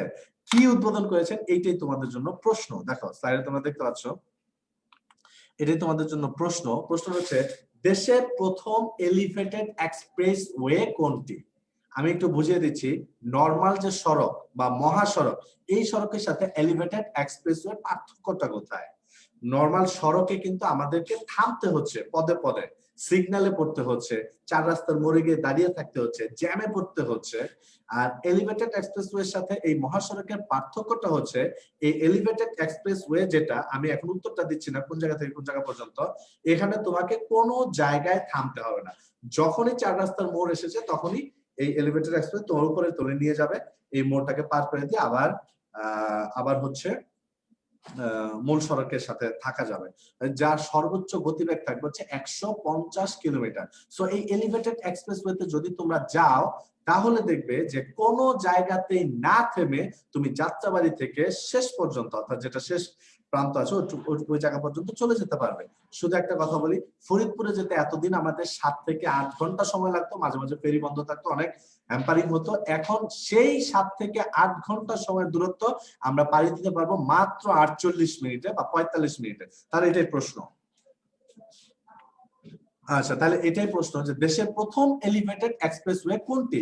এই অপশনে দেওয়া আছে যাত্রাবাড়ি মাওয়া মোহনগঞ্জ এক্সপ্রেসওয়ে, বি অপশনে দেওয়া আছে যাত্রাবাড়ি আরিচা ভাঙ্গা এক্সপ্রেসওয়ে, সি অপশনে আছে মাওয়া ভাঙ্গা এক্সপ্রেসওয়ে, ডি অপশনে দেওয়া আছে যাত্রাবাড়ি মাওয়া ভাঙ্গা এক্সপ্রেসওয়ে। আচ্ছা, তোমরা যে কোনো বই যদি নিতে চাও, ইউসিসি প্রকাশিত সব বইগুলি সাথে রাখো। এর পাশাপাশি যে কোনো বই যদি নিতে চাও তাহলে আমাদের ইউসিসি লাইব্রেরিতে যোগাযোগ করলেই সুলভ মূল্যে তোমরা বই নিতে পারবে। আচ্ছা, তো যেটা বলছিলাম যে এটা দেখো তো, দেশের প্রথম এলিভেটেড এক্সপ্রেসওয়ে কোনটা? এ অপশনে দেওয়া আছে যাত্রাবাড়ি মাওয়া মোহনগঞ্জ এক্সপ্রেসওয়ে, বি অপশনে আরিচা ভাঙ্গা এক্সপ্রেসওয়ে, মাওয়া ভাঙ্গা এক্সপ্রেসওয়ে, যাত্রাবাড়ি মাওয়া ভাঙ্গা এক্সপ্রেসওয়ে। এটা কিন্তু আমি কোশ্চেনের অপশনগুলি একটু উত্তরের সাথে সামঞ্জস্য রেখে দিয়েছি। এখান থেকে আরো কয়েকটা উত্তর চলে আসবে এই অপশনটা যদি তুমি বুঝো। যেমন কাউসার রহমান লিখেছো ডি, সিনথিয়া শারমিন লিখেছো ডি, তানজিল আল নাইফ লিখেছো ডি, তানভীর রহমান সুমন লিখেছো জি বস। এটা কি উত্তর? মানে প্রশ্ন হলো যে দেশের প্রথম এলিভেটেড এক্সপ্রেসওয়ে কোনটি, তুমি আনসার করছো জি বস। তো এগুলাই কইরো। ঢাকা ইউনিভার্সিটি ভর্তি পরীক্ষায় জি বস কোন অপশন আছে কিনা এটা খুঁজো।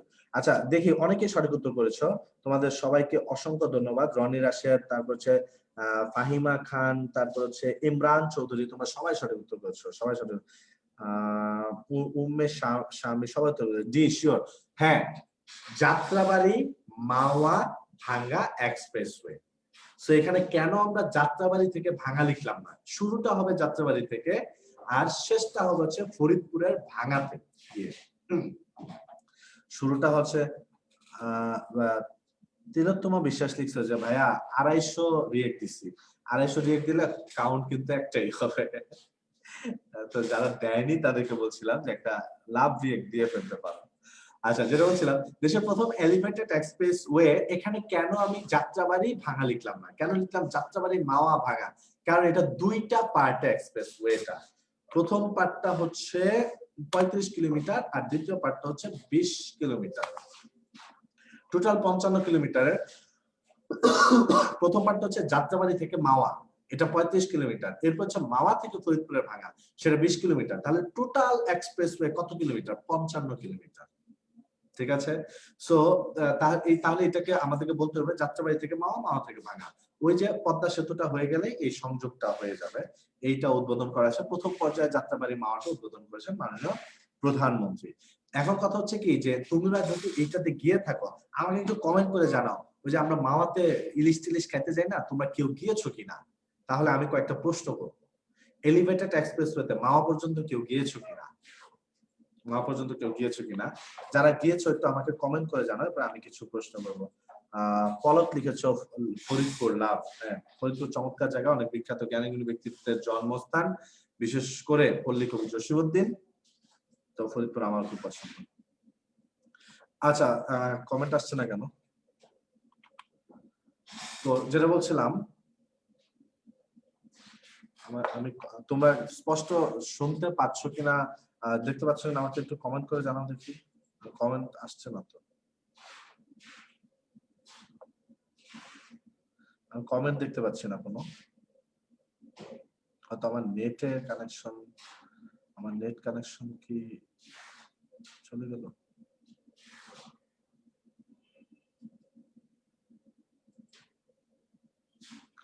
আচ্ছা, তো যেটা বলছিলাম যে এটা টোটালটা হচ্ছে 55 কিলোমিটার। প্রথম পার্টটা হচ্ছে 35 কিলোমিটার আর দ্বিতীয় পার্টটা হচ্ছে 20 কিলোমিটার। প্রথমটা 35, দ্বিতীয় পার্ট 20 কিলোমিটার। আর এটার হচ্ছে দৈর্ঘ্য হচ্ছে 55 কিলোমিটার আর প্রস্থটা হচ্ছে 41.20 কিলোমিটার। প্রস্থ হচ্ছে 41.20 কিলোমিটার। ভাইজান আপনার মোবাইলটা আছে সাথে? মোবাইল সাথে আছে? সাথে মোবাইল নেই? আচ্ছা, রায়হান ভাই কি একটু দেখে দিবেন?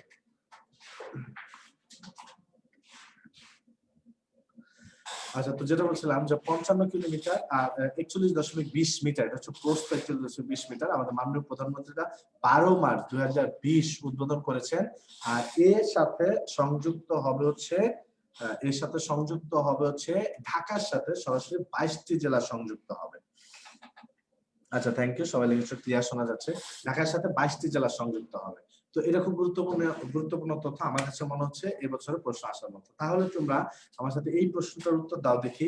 যাত্রাবাড়ি মাওয়া ভাঙ্গা এক্সপ্রেস ওয়েটি কতটি বিভাগকে একসাথে করেছে? আমরা তো জানি ঢাকা জেলার সাথে হচ্ছে 22টি জেলার সংযোগ ঘটিয়েছে এই এক্সপ্রেস ওয়ে।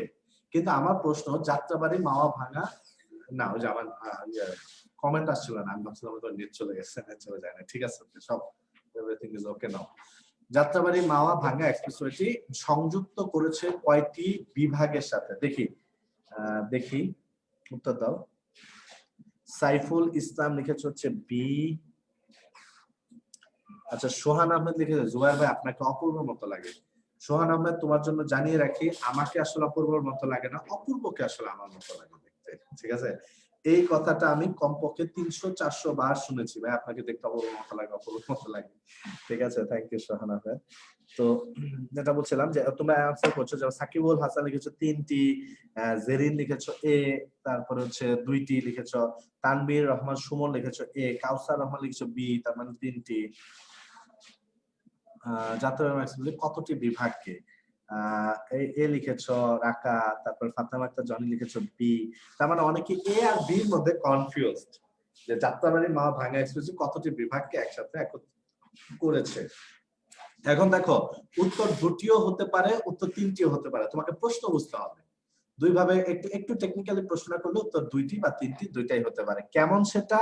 বিষয়টা হচ্ছে যে যদি প্রশ্ন হয় ঢাকার সাথে কয়টি বিভাগকে যুক্ত করেছে, তাহলে উত্তর হবে 2টি। ঢাকার সাথে বরিশাল এবং খুলনাকে সরাসরি যুক্ত করেছে। ঠিক আছে, আর যদি প্রশ্ন হয় যে কয়টি বিভাগকে একত্রিত করেছে, তাহলে উত্তর হবে 3টি। তাহলে কয়টি? ঢাকা, খুলনা এবং বরিশাল, এই 3টাকে একত্রিত করেছে। আর যদি ঢাকার সাথে কয়টাকে, তাহলে 2টাকে, খুলনা আর বরিশাল।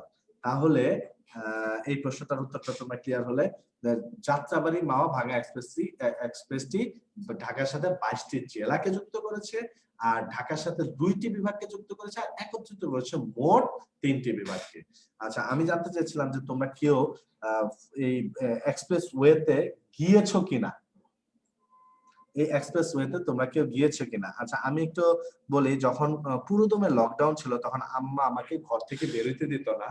আমি এতটাই অতিষ্ঠ হয়ে গিয়েছিলাম যে এক সময় আম্মাকে বললাম আমার খুব চিকেন ফ্রাই খাইতে ইচ্ছে করছে, আমি নিজে রান্না করব। তো আম্মা বললো ঠিক আছে, মুরগি আছে রান্না করা। আমি বললাম না, এই ফার্মের মুরগি দিয়ে হবে না, দেশি মুরগি আনতে হবে, আমাকে বাজারে যেতে হবে। এই কথা বলে আমি বাইক নিয়ে, আমার যে ফ্রেন্ড সার্কেল আছে 5-6টা বাইক নিয়ে, আমি আম্মা জানে যে আমি বাজারে গেছি মুরগি আনতে, কিন্তু আমি চলে গেছি হচ্ছে যাত্রাবাড়ি, মানে যে মাওয়াতে, এই এক্সপ্রেসওয়েতে। এবং আমি মাত্র 38 বা 40 মিনিটে ঢাকার কমলাপুর থেকে ওই ইয়াতে গিয়েছিলাম, মাওয়াতে গিয়েছিলাম, যেটা আগে যাইতে 1.5 ঘন্টা 2 ঘন্টা সময় লেগে যেত।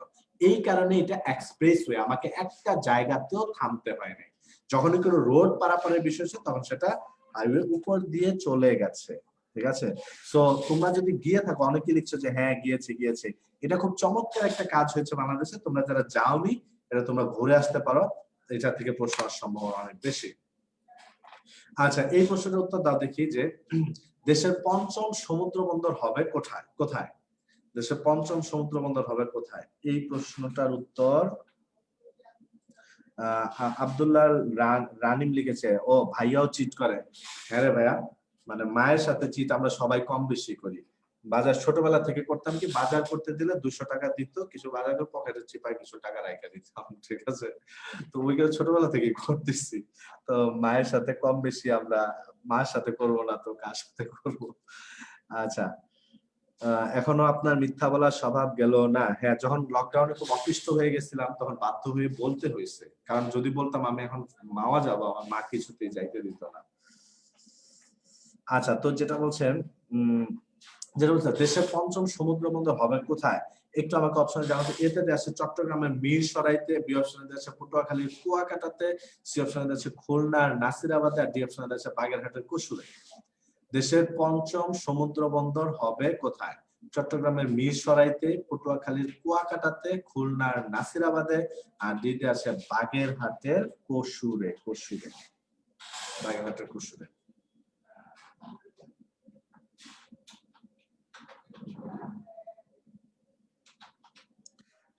আবারও আমার একটু কমেন্ট সেকশনটা অফ হয়ে গেছে, আমি দেখতে পাচ্ছি না। আচ্ছা, তাহলে আমি বলে দিচ্ছি, তোমরা যারা উত্তর করেছ, দেশের পঞ্চম সমুদ্র বন্দর হবে হচ্ছে চট্টগ্রামের মিরসরাইতে। দেশের পঞ্চম সমুদ্র বন্দর হবে চট্টগ্রামের মিরসরাইতে। একটা প্রশ্ন উত্তর দাও দেখি, এটা তো প্রস্তাবিত পঞ্চম যে সমুদ্র বন্দর হবে, এই সমুদ্র, যেমন সঠিক উত্তর করেছ উম্মে হাবিবা বি, তারপরে দুর্জন দাস এ, তাহলে একজন সঠিক উত্তর করে নাই ডি এ। হ্যাঁ, জোবেদা খানম আনসার করছে এ, সঠিক উত্তর ভাই। এ যারা উত্তর করেছে তাদের সবাইকে অসংখ্য ধন্যবাদ। দেশের পঞ্চম সমুদ্র বন্দরটা হবে হচ্ছে চট্টগ্রামের মিরসরাইতে। তাহলে আমার এইটা একটু কমেন্টে লিখে উত্তর দাও। আমার একটু প্রশ্নের উত্তর দাও। এটা গাইডলাইন ক্লাস, মানে কিছু প্রশ্ন টশ্ন করে তোমার কিছু শেখা, প্লাস হচ্ছে কিছু উত্তর টুত্তর জানা আর কি। মূল ক্লাস শুরু হবে 28 তারিখ থেকে। আচ্ছা, এখন প্রশ্নের উত্তর দাও, লিখে উত্তর দাও। এই যে চট্টগ্রাম দেশের পঞ্চম সমুদ্র বন্দরটা হবে, এই সমুদ্র বন্দর করতে একটা দেশ আমাদেরকে সহযোগিতা করবে। এখন আমরা বিগত বছরের প্রশ্নের অভিজ্ঞতার আলোকে দেখেছি, যখনই পদ্মা সেতুতে বলো, রেল লাইনে বলো, তারপর হচ্ছে যে রামপাল বিদ্যুৎ কেন্দ্র বলো, রূপপুর বলো, যখনই কোনো দেশ আমাদেরকে সহযোগিতা করে তখনই সেটা থেকে প্রশ্ন হয় কোন দেশটা সহযোগিতা হচ্ছে। এটা যদি না জানা থাকে তাহলে শেখা হয়ে যাবে। এই যে পঞ্চম সমুদ্র বন্দর হবে চট্টগ্রামে মিরসরাইতে, এটা করতে সাহায্য করবে কি আমাদেরকে? কোন দেশ সাহায্য করবে? চট্টগ্রামের মিরসরাইতে যেটা হবে, এটা করতে কোন দেশ সাহায্য করবে? হ্যাঁ, সঠিক উত্তরটা একটু লিখে দাও আমাকে। চট্টগ্রামের মিরসরাইতে দেশের পঞ্চম সমুদ্র বন্দর হবে, এটা করতে আমাদেরকে সহযোগিতা করবে কোন দেশ? তুমি যদি নাও পারো, গেস করো যে আমাদেরকে সাধারণত হেল্প করে কোন দেশটা, বা কিভাবে হেল্প করে, তো গেস করো দেখি। নাবিল একটা উত্তর করেছো, আমি এখনই বলবো না উত্তরটা কি সঠিক নাকি ভুল, আমি পরে বলবো উত্তরটা কি সঠিক নাকি ভুল।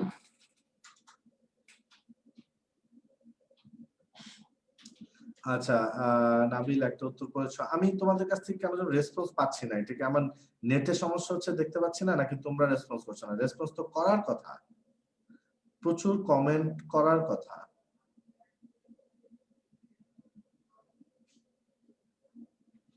আমি যেটা জানতে চেয়েছিলাম যে পঞ্চম সমুদ্র বন্দরটা যে হবে, এখানে সহযোগিতা করবে কোন দেশ? একজন শুধু একটা উত্তর করেছো।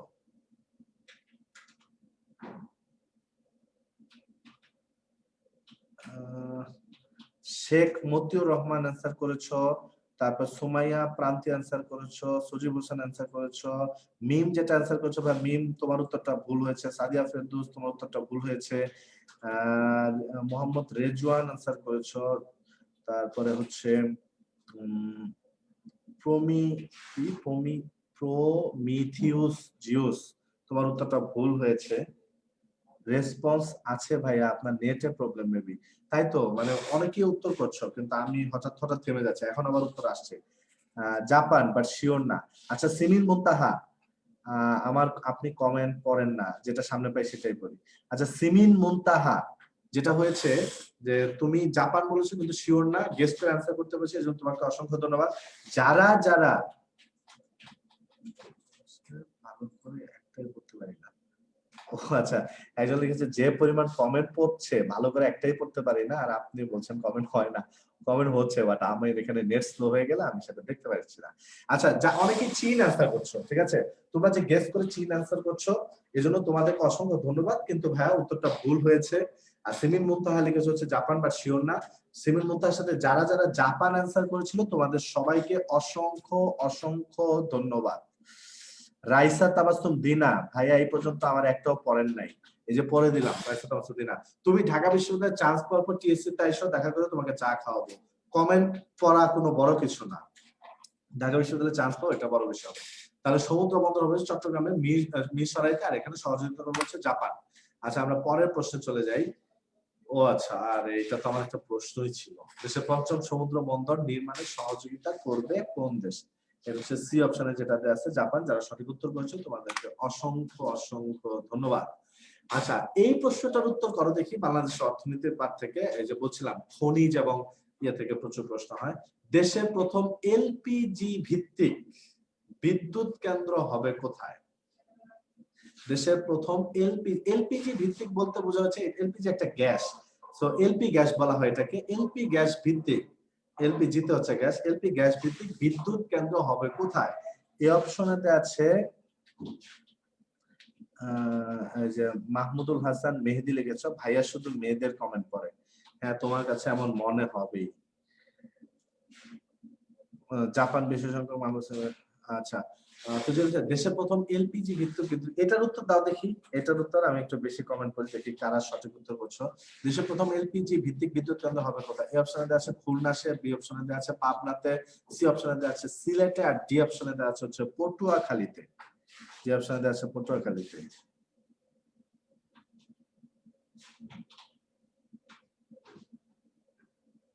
আচ্ছা, এই যে এই সমুদ্র বন্দরটা নিয়ে শরীফ হাসান একটা তথ্য সমৃদ্ধ ইয়ে করেছে। শরীফ মানে একটা কমেন্ট করেছে যে এই জাপান যে কিভাবে সহযোগিতা করবে আমাদেরকে। তো শরীফ হাসান, তোমাকে অসংখ্য ধন্যবাদ এই তথ্যটা আমাদের সাথে শেয়ার করার জন্য। আচ্ছা, দেশের প্রথম এলপিজি ভিত্তিক বিদ্যুৎ কেন্দ্র হবে কোথায়? আমার নেট আবারও স্লো হয়ে গেছে, যার ফলে কমেন্টটা আমি দেখতে পাচ্ছি না। এ অপশনে দেওয়া আছে খুলনাতে, বি অপশনে পাবনাতে, সি অপশন সিলেটে, আর ডি অপশনে দেওয়া আছে পটুয়াখালীতে। যারা যারা তোমরা অ্যানসার করেছো পটুয়াখালী, তোমাদের সবাইকে অসংখ্য অসংখ্য ধন্যবাদ। দেশের প্রথম এলপি ভিত্তিক অর্থাৎ এলপি গ্যাস ভিত্তিক বিদ্যুৎ কেন্দ্র হবে পটুয়াখালীতে। আচ্ছা, এইবার গুরুত্বপূর্ণ একটা জায়গায় যাই। দেখো, গুরুত্বপূর্ণ একটা জায়গায় যাই। জায়গাটা হচ্ছে বিভিন্ন সূচকে বাংলাদেশের অবস্থান। ঠিক আছে, বিভিন্ন সূচকে বাংলাদেশের অবস্থান।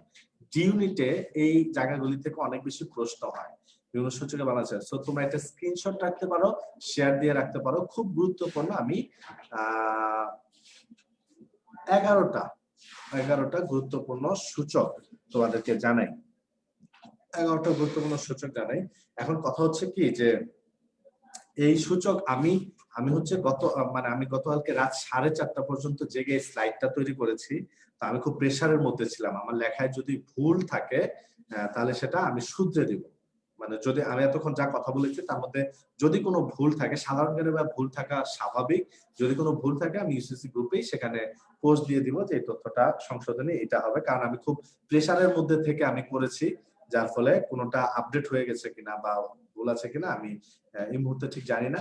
তো এটা হচ্ছে রিলায়েবল, যদি কোনো ভুল থাকে আমি দিয়ে দিব ইয়েতে আমাদের ইউসিসি গ্রুপের পেজে। আয়তনে বাংলাদেশ কততম? অনেক জায়গায় অনেক রকম তথ্য পাবা, কেউ 91 বলবে, কেউ 92 বলবে, কেউ 93 বলবে। রশিদ আরিফ রবিন লিখেছে লাভ ইউ ভাইয়া, থ্যাংক ইউ ভাইয়া, তোমার জন্য লাভ।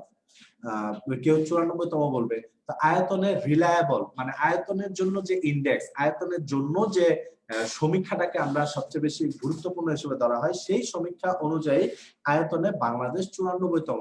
অন্যান্য রিপোর্টে 91 92 আছে, কিন্তু ওইগুলার চেয়ে বেশি রিলায়েবল হচ্ছে যে ইন্ডেক্সটা, ওই ইন্ডেক্স অনুযায়ী বাংলাদেশ আয়তনে 94তম। যেমন দেখো, ওই যে যদি প্রশ্ন হয় হচ্ছে জনসংখ্যার ঘনত্ব কত বা কি, এগুলো কিন্তু অনেক রিপোর্টে অনেক রকম আসবে, বাট অর্থনৈতিক সমীক্ষা সেটা বেশি গুরুত্বপূর্ণ। ধরতে হয়। আর এটা যে ইন্ডেক্সটা বেশি গুরুত্বপূর্ণ এটা হচ্ছে 94তম। জনসংখ্যায় বাংলাদেশ অষ্টম, পোশাক রপ্তানিতে বাংলাদেশ আছে দ্বিতীয়, পাট রপ্তানিতে বাংলাদেশ আছে হচ্ছে তৃতীয়, সামরিক শক্তিতে বাংলাদেশ 46তম, সামরিক শক্তিতে বাংলাদেশ 46তম, বিশ্ব অর্থনীতিতে বাংলাদেশ 39তম, বিশ্ব অর্থনীতিতে 39তম, হ্যাঁ এটা ডাবল হয়েছে। বৈশ্বিক জলবায়ু ঝুঁকিতে বাংলাদেশ সপ্তম, মানব উন্নয়ন সূচকে বাংলাদেশ 135তম, তুলা আমদানিতে বাংলাদেশ প্রথম, আর বৈশ্বিক গণতন্ত্র সূচকে বাংলাদেশ 80তম। আবার বলছি আয়তনে 94তম, জনসংখ্যায় অষ্টম, পোশাক রপ্তানিতে দ্বিতীয়, পাট রপ্তানিতে দ্বিতীয়, সামরিক শক্তিতে 46তম, বিশ্ব অর্থনীতিতে 39তম, বৈশ্বিক জলবায়ুতে সপ্তম, মানব উন্নয়ন সূচকে 135তম, তুলা আমদানিতে প্রথম, বৈশ্বিক গণতন্ত্র সূচকে 80তম। এখন তোমরা যদি এখন এটা যদি কোনোটা চেঞ্জ হয়ে যায় আমি আপডেট দিয়ে দিব, নো টেনশন, এটা নিয়ে বিতর্ক তৈরি করো না। এই সূচকগুলি দিতে গেলে সাধারণত অনেক কিছু আপডেট হয়ে যায়, নতুন নতুন সূচক চলে আসে। তো যদি কোনোটা আপডেট হয় আমি জানিয়ে দিব তোমাদেরকে। আমাদের ইউসিসি পেজ আছে, গ্রুপ আছে, এখানে তোমরা থাকতে পারো। বিভিন্ন টিচারদের নানা পেজ আছে, গ্রুপ আছে। আমারও একটা গ্রুপ আছে, জুবাইস জিকে এডুকেশনাল গ্রুপ, এখানেও তোমরা থাকতে পারো। তো এই আপডেট তথ্যগুলি পেয়ে যাবা। আচ্ছা তাহলে দেখি যে আমি আর কয়েকটা প্রশ্ন করি, এই প্রশ্নগুলির উত্তর তোমরা ঠিকঠাক মতো করতে পারো কিনা। ক্লাস হবে কয়টায়? চলুক না, যতক্ষণ স্টুডেন্টরা আসে ততক্ষণ চলুক। জিডিপি প্রবৃদ্ধি সূচকে বাংলাদেশের অবস্থান কত? এই প্রশ্নের উত্তর দাও আমাকে। জিডিপি প্রবৃদ্ধি সূচকে বাংলাদেশের অবস্থান কত? এ অপশনে দেওয়া আছে প্রথম, বি অপশনে দেওয়া আছে পঞ্চম, সি অপশনে দেওয়া আছে অষ্টম, ডি অপশনে দেওয়া আছে 18তম। জিডিপি প্রবৃদ্ধি সূচকে বাংলাদেশের অবস্থান, এ অপশনে প্রথম, বি অপশনে পঞ্চম, সি অপশনে দেওয়া আছে অষ্টম, আর ডি অপশনে দেওয়া আছে 18তম।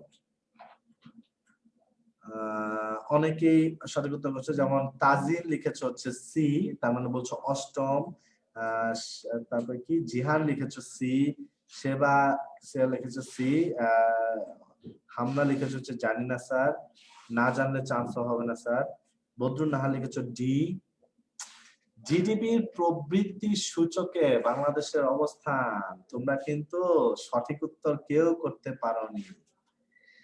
এ পর্যন্ত আমি একটাও সঠিক উত্তর দেখি নাই। অনন্যা তাসরিন সি লিখেছ, তারপরে কি রহমান সোহানুর রহমান ডি লিখেছ। এখন পর্যন্ত আমি সঠিক উত্তর পাই নাই। আচ্ছা এটা জেনে রাখো, জিডিপির প্রবৃদ্ধির যে সূচক, অর্থাৎ জিডিপির প্রবৃদ্ধির সূচক, এটা আন্তর্জাতিক ক্ষেত্রে আমাদের জন্য খুব গৌরবের একটা বিষয়। এটাতে বাংলাদেশের অবস্থান প্রথম। যে এই প্রশ্নটা তোমরা হয়তো আগে ফেস করনি, জানো না, এই জন্য অ্যান্সারটা করতে পারছো না। যেমন এমডি রাকিব সঠিক উত্তর করেছ, দুর্জয় দাস সঠিক উত্তর করেছ। জিডিপি প্রবৃদ্ধি সূচকে বাংলাদেশের অবস্থান হচ্ছে প্রথম। তারপরে এবার যাও, রেমিটেন্স বা প্রবাসী আয়ে বাংলাদেশের অবস্থান কত? রেমিটেন্স বা প্রবাসী আয়, এই প্রশ্নটার উত্তর দাও। এটা কিন্তু পারার কথা। আগে প্রশ্নটার উত্তর তোমরা করতে পারোনি, কিন্তু এই প্রশ্নটার উত্তর করতে পারার কথা। রেমিটেন্স বা প্রবাসী আয়ে বাংলাদেশের অবস্থান কত? দেখি তোমরা কি এ অপশনে দেওয়া আছে অষ্টম, বি অপশনে দেওয়া আছে নবম, সি অপশনে দশম, আর ডি অপশনে দেওয়া আছে 11তম। এটা পারার কথা। সাইম ইসলাম লিখেছে ডি, মানে 11তম। আচ্ছা দেখা যাক সঠিক উত্তর হয় কিনা। অনেকেই উত্তর করছো, কিন্তু আমার এখানে খুব স্লো দেখাচ্ছে। সুমন শারমিন রাকা লিখেছে হচ্ছে বি, নবম। রেমিটেন্স বা প্রবাসী আয় বাংলাদেশ হচ্ছে ডি লিখেছ, 11তম।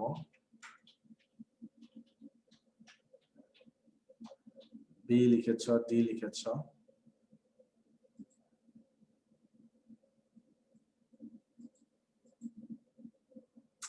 আমার এখানে কেন কেন হচ্ছে খুব স্লো দেখাচ্ছে। রেমিটেন্স বা প্রবাসী আয়ে বর্তমানে বাংলাদেশের অবস্থান হচ্ছে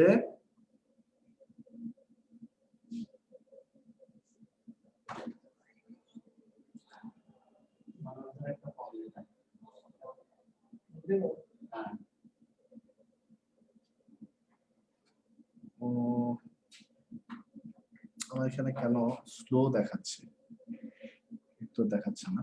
আচ্ছা, শ্রাবণী আক্তার লিখেছো বি, রিপসা লিখেছো হচ্ছে এ, মেহেদি হাসান এ, লুনা লিখেছো হচ্ছে ডি। অনেকেই সঠিক উত্তর করছো। শেখ শেখ রাসেল বলছো কমেন্ট পড়েন না। সবার কমেন্ট আসলে পড়া সম্ভব হচ্ছে না, তো যাদেরটা সামনে পাচ্ছে অনেকেই। শৈলী লিখেছো ডি, তারপর সুফি লিখেছো ডি। ওকে, থ্যাংক ইউ ভাইয়া। যারা সঠিক উত্তর করেছো তাদের সবাইকে অসংখ্য অসংখ্য ধন্যবাদ। আচ্ছা, পরের প্রশ্ন দেখো, জাহাজ ভাঙা শিল্পে বাংলাদেশের অবস্থান কত? এটা কিন্তু এটাও বাংলাদেশের ভাবমূর্তিকে উজ্জ্বল করা একটা প্রশ্ন, যেটা খুব গুরুত্বপূর্ণ অবস্থানে আছি আমরা। জাহাজ ভাঙা শিল্পে বাংলাদেশের অবস্থান কত? এটা আছে হচ্ছে প্রথম, বি অপশনে আছে দ্বিতীয়, সি অপশনে আছে তৃতীয়, আর ডি অপশনে আছে চতুর্থ। জাহাজ বাংলা শিল্পে যারা সঠিক উত্তর হচ্ছে রিম জাহান লিখেছে এ, তারপর হচ্ছে সাকিব লিখেছে হচ্ছে এ, হাবিব লিখেছে দশম। ও আগের প্রশ্নটার উত্তর দিচ্ছে দশম। আর এই প্রশ্নটার উত্তর যারা দিয়েছে, আমার খুব স্লো কমেন্ট আসছে যে আপনারা বুঝতে পারছি না। জাহাজ ভাঙা শিল্পে বাংলাদেশের অবস্থান হচ্ছে প্রথম। জাহাজ ভাঙা শিল্পে বাংলাদেশের অবস্থান প্রথম। যারা সঠিক উত্তর করেছেন তাদের সবাইকে অসংখ্য অসংখ্য ধন্যবাদ। জাহাজ ভাঙা শিল্পে বাংলাদেশের অবস্থান প্রথম। আচ্ছা, মানব উন্নয়ন সূচকের সর্বনিম্নে আছে কোন দেশ? আচ্ছা, এই প্রশ্নের উত্তর দেখো, এ অপশন দেওয়া আছে বুরুন্ডি, বি অপশন দেওয়া আছে রুয়ান্ডা, সি অপশনে উগান্ডা, আর ডি অপশন হচ্ছে নাইজার। মানব উন্নয়ন সূচকের সর্বনিম্নে আছে কোন দেশ? বুরুন্ডি, রুয়ান্ডা, উগান্ডা, আর হচ্ছে নাইজার। ভাই বাজে কয়টা একটু। আচ্ছা, তাহলে মানব উন্নয়ন সূচকে সর্বনিম্নে আছে কোন দেশ? বুরুন্ডি, রুয়ান্ডা, উগান্ডা, আর হচ্ছে নাইজার। আচ্ছা, এখানে তোমরা কি অ্যান্সার করছো? আমার আগের প্রশ্নের উত্তর এখন আসছে, মানে আমি খুব হয়ে যাচ্ছে। এটা আমার নেট স্লো, এই কারণে আমি একটি প্রশ্নের উত্তর করতে যাচ্ছিলাম। তোমরা কি অ্যান্সার করছো? রাতুল হাসান পলক লিখেছো বি, এমডি আল হাসান লিখেছো সি, দুর্জয় লিখেছো মেবি রুয়ান্ডা। না ভাই, হবে না। মারুফ সঠিক উত্তর করেছ, প্রিন্স নাজমুল সঠিক উত্তর করেছ, তামান্না শামা সঠিক উত্তর করেছ, তুষি লিখেছ হচ্ছে এ, সামিয়া মিমি লিখেছ সি। আচ্ছা, ইলমি লিখে দিয়েছে একেবারে নাইজার। তাহলে অসংখ্য ধন্যবাদ, অসংখ্য ধন্যবাদ এলমি সহ প্রান্তি, তারপর হচ্ছে মুন্না, যারা সঠিক উত্তর করেছ তোমাদের সবাইকে অসংখ্য ধন্যবাদ। মানব উন্নয়ন সূচকের সর্বনিম্নে আছে হচ্ছে নাইজার। মানব উন্নয়ন সূচকের সর্বনিম্নে আছে হচ্ছে নাইজার। আচ্ছা, অনেকেই বলে যে সাধারণ জ্ঞান ভাইয়া পড়তে গেলে ভুলে যায়। এই ক্ষেত্রে তোমাদেরকে একটু বলি, যেহেতু আজকে একটু গাইডলাইন মূলক ক্লাস, সাধারণ জ্ঞান মনে রাখার উপায় হচ্ছে কয়েকটা কৌশল অবলম্বন করতে পারো। ফার্স্ট অফ অল, সাধারণ জ্ঞানের যেই টপিকগুলি, মানে কিছু টপিক আছে একেবারে ঠাটা মুখস্থ করতে হয়। ওই যে রাজধানী, মুদ্রা, তারপরে হচ্ছে তোমার সংস্থা থেকে বিভিন্ন তথ্য, ভৌগোলিক উপনাম, এগুলো মুখস্থ করতে হয়। সো এগুলো মুখস্থ করার ক্ষেত্রে একটু প্রিভিয়াস এর কোশ্চেনটা দেখে, যেগুলো প্রশ্নে বারবার আসছে এগুলোকে আগে একটু প্রায়োরিটি দিবা। তারপর কিছু টেকনিকে পড়া যায়। এইগুলো হচ্ছে একই পড়া বারবার পড়তে হয়। নাম্বার 1, একই পড়া বারবার পড়তে হবে। নাম্বার 2, যে বিষয়গুলি ধারাবাহিকভাবে পড়া সম্ভব, অর্থাৎ ধরো হিস্ট্রির বিষয়, যেটা বললাম যে প্রত্যেক বছর প্রায় 72 টাকা প্রশ্ন, এভারেজে প্রায় 7-8 টাকা প্রশ্ন চলে আসতো। হিস্ট্রির যে বিষয়গুলি, এই বিষয়গুলি তোমরা যদি ধারাবাহিকভাবে পড়ো, অর্থাৎ 52 পরে এই ভাষাটা আমরা 56তে গিয়ে নির্বাচনের 56তে গিয়ে পেয়েছি, সেখানে সংশোধন হয়েছিল সংবিধান, সেই সংবিধান থেকে আরো পেয়েছি। এরপরে এই সংশোধনী থেকেই প্রেসিডেন্ট হয়েছিল একজন, সে আবার সাময়িক শাসন জারি করেছে, আরেকজন এসে তাকে বাতিল করে দিল। তার শাসন শোষণের বিরুদ্ধে আমাদের বঙ্গবন্ধু 6 দফা দিয়েছিলেন। এই দফা দেওয়ার কারণে ক্ষিপ্ত হইলো, একটা ষড়যন্ত্রমূলক মামলা দেওয়া হলো। এই মামলা প্রতিবাদ করতে গিয়ে একটা গণ আন্দোলন হয়ে গেল। সেই গণ আন্দোলনের 3টা যে দাবি ছিল, সেই 3টা দাবির মধ্যে একটা দাবি ছিল হচ্ছে নির্বাচন চাই। তার প্রেক্ষিতে 70-এ নির্বাচন দেওয়া হলো। সেই নির্বাচনের রেজাল্ট দিয়ে যখন আমাদের সাথে বিট্রে করা হলো, তখনই আমাদের মধ্যে সবার স্বাধীনতার চেতনা এসে মুক্তিযুদ্ধ হয়ে গেল। তার মানে একটা কি ধারাবাহিকতা আছে না? অর্থাৎ তুমি যদি যে কোনো বিষয় ধারাবাহিকতা মেনটেন করে পড়তে পারো, যে হ্যাঁ প্রাচীন গ্রিক সাম্রাজ্য পড়তেছে, হ্যাঁ একটা সময় কে ছিল, একটা সময় একেবারে আদি দার্শনিক সক্রেটিস ছিল, তার সময় কি কি হয়েছিল, কি কি তথ্য আসতে পারে। এরপর তার শীর্ষ ছিল প্লেটো, তার সময় কি কি হয়েছিল। এরপর অ্যারিস্টটল, এরপর আলেকজান্ডার, সেই আলেকজান্ডার ভারতবর্ষে আসছিল, এখানে কি হয়েছিল। অর্থাৎ সবকিছু কিন্তু একটা গল্প আছে, আলাদা একটা প্রেক্ষাপট আছে, ব্যাকগ্রাউন্ড আছে, ঠিক আছে। সো এক নাম্বার হচ্ছে একই পড়া বারবার পড়তে হবে। 2 যেগুলো ব্যাকগ্রাউন্ড ধরে পড়া সম্ভব সেগুলো ব্যাকগ্রাউন্ড ধরে পড়তে হবে। যেমন রাজধানী মুদ্রা, এগুলো তো ব্যাকগ্রাউন্ড নাই, যেগুলো ব্যাকগ্রাউন্ড ধরে পড়ছে ব্যাকগ্রাউন্ড ধরে পড়তে হবে। আর যেগুলো একটু চিত্র দেখা সম্ভব এগুলো একটু চিত্র দেখে পড়তে হবে। কারণটা হচ্ছে তুমি যখন ছবি দেখে কোনো কিছু পড়বা তখন তোমার মাথায় ইমাজিনেশন পাওয়ার যেটা, অর্থাৎ তোমার যে এটা রিচ হবে। আবার যেটা হবে তোমার মাথায় সিম্পলি এটাকে বলা হচ্ছে পিকচার সুপিরিয়রিটি ইফেক্ট। আচ্ছা, পিকচারটা তোমার মাথায় একটা ইফেক্ট করবে তথ্যটাকে সহজে মনে রাখার জন্য।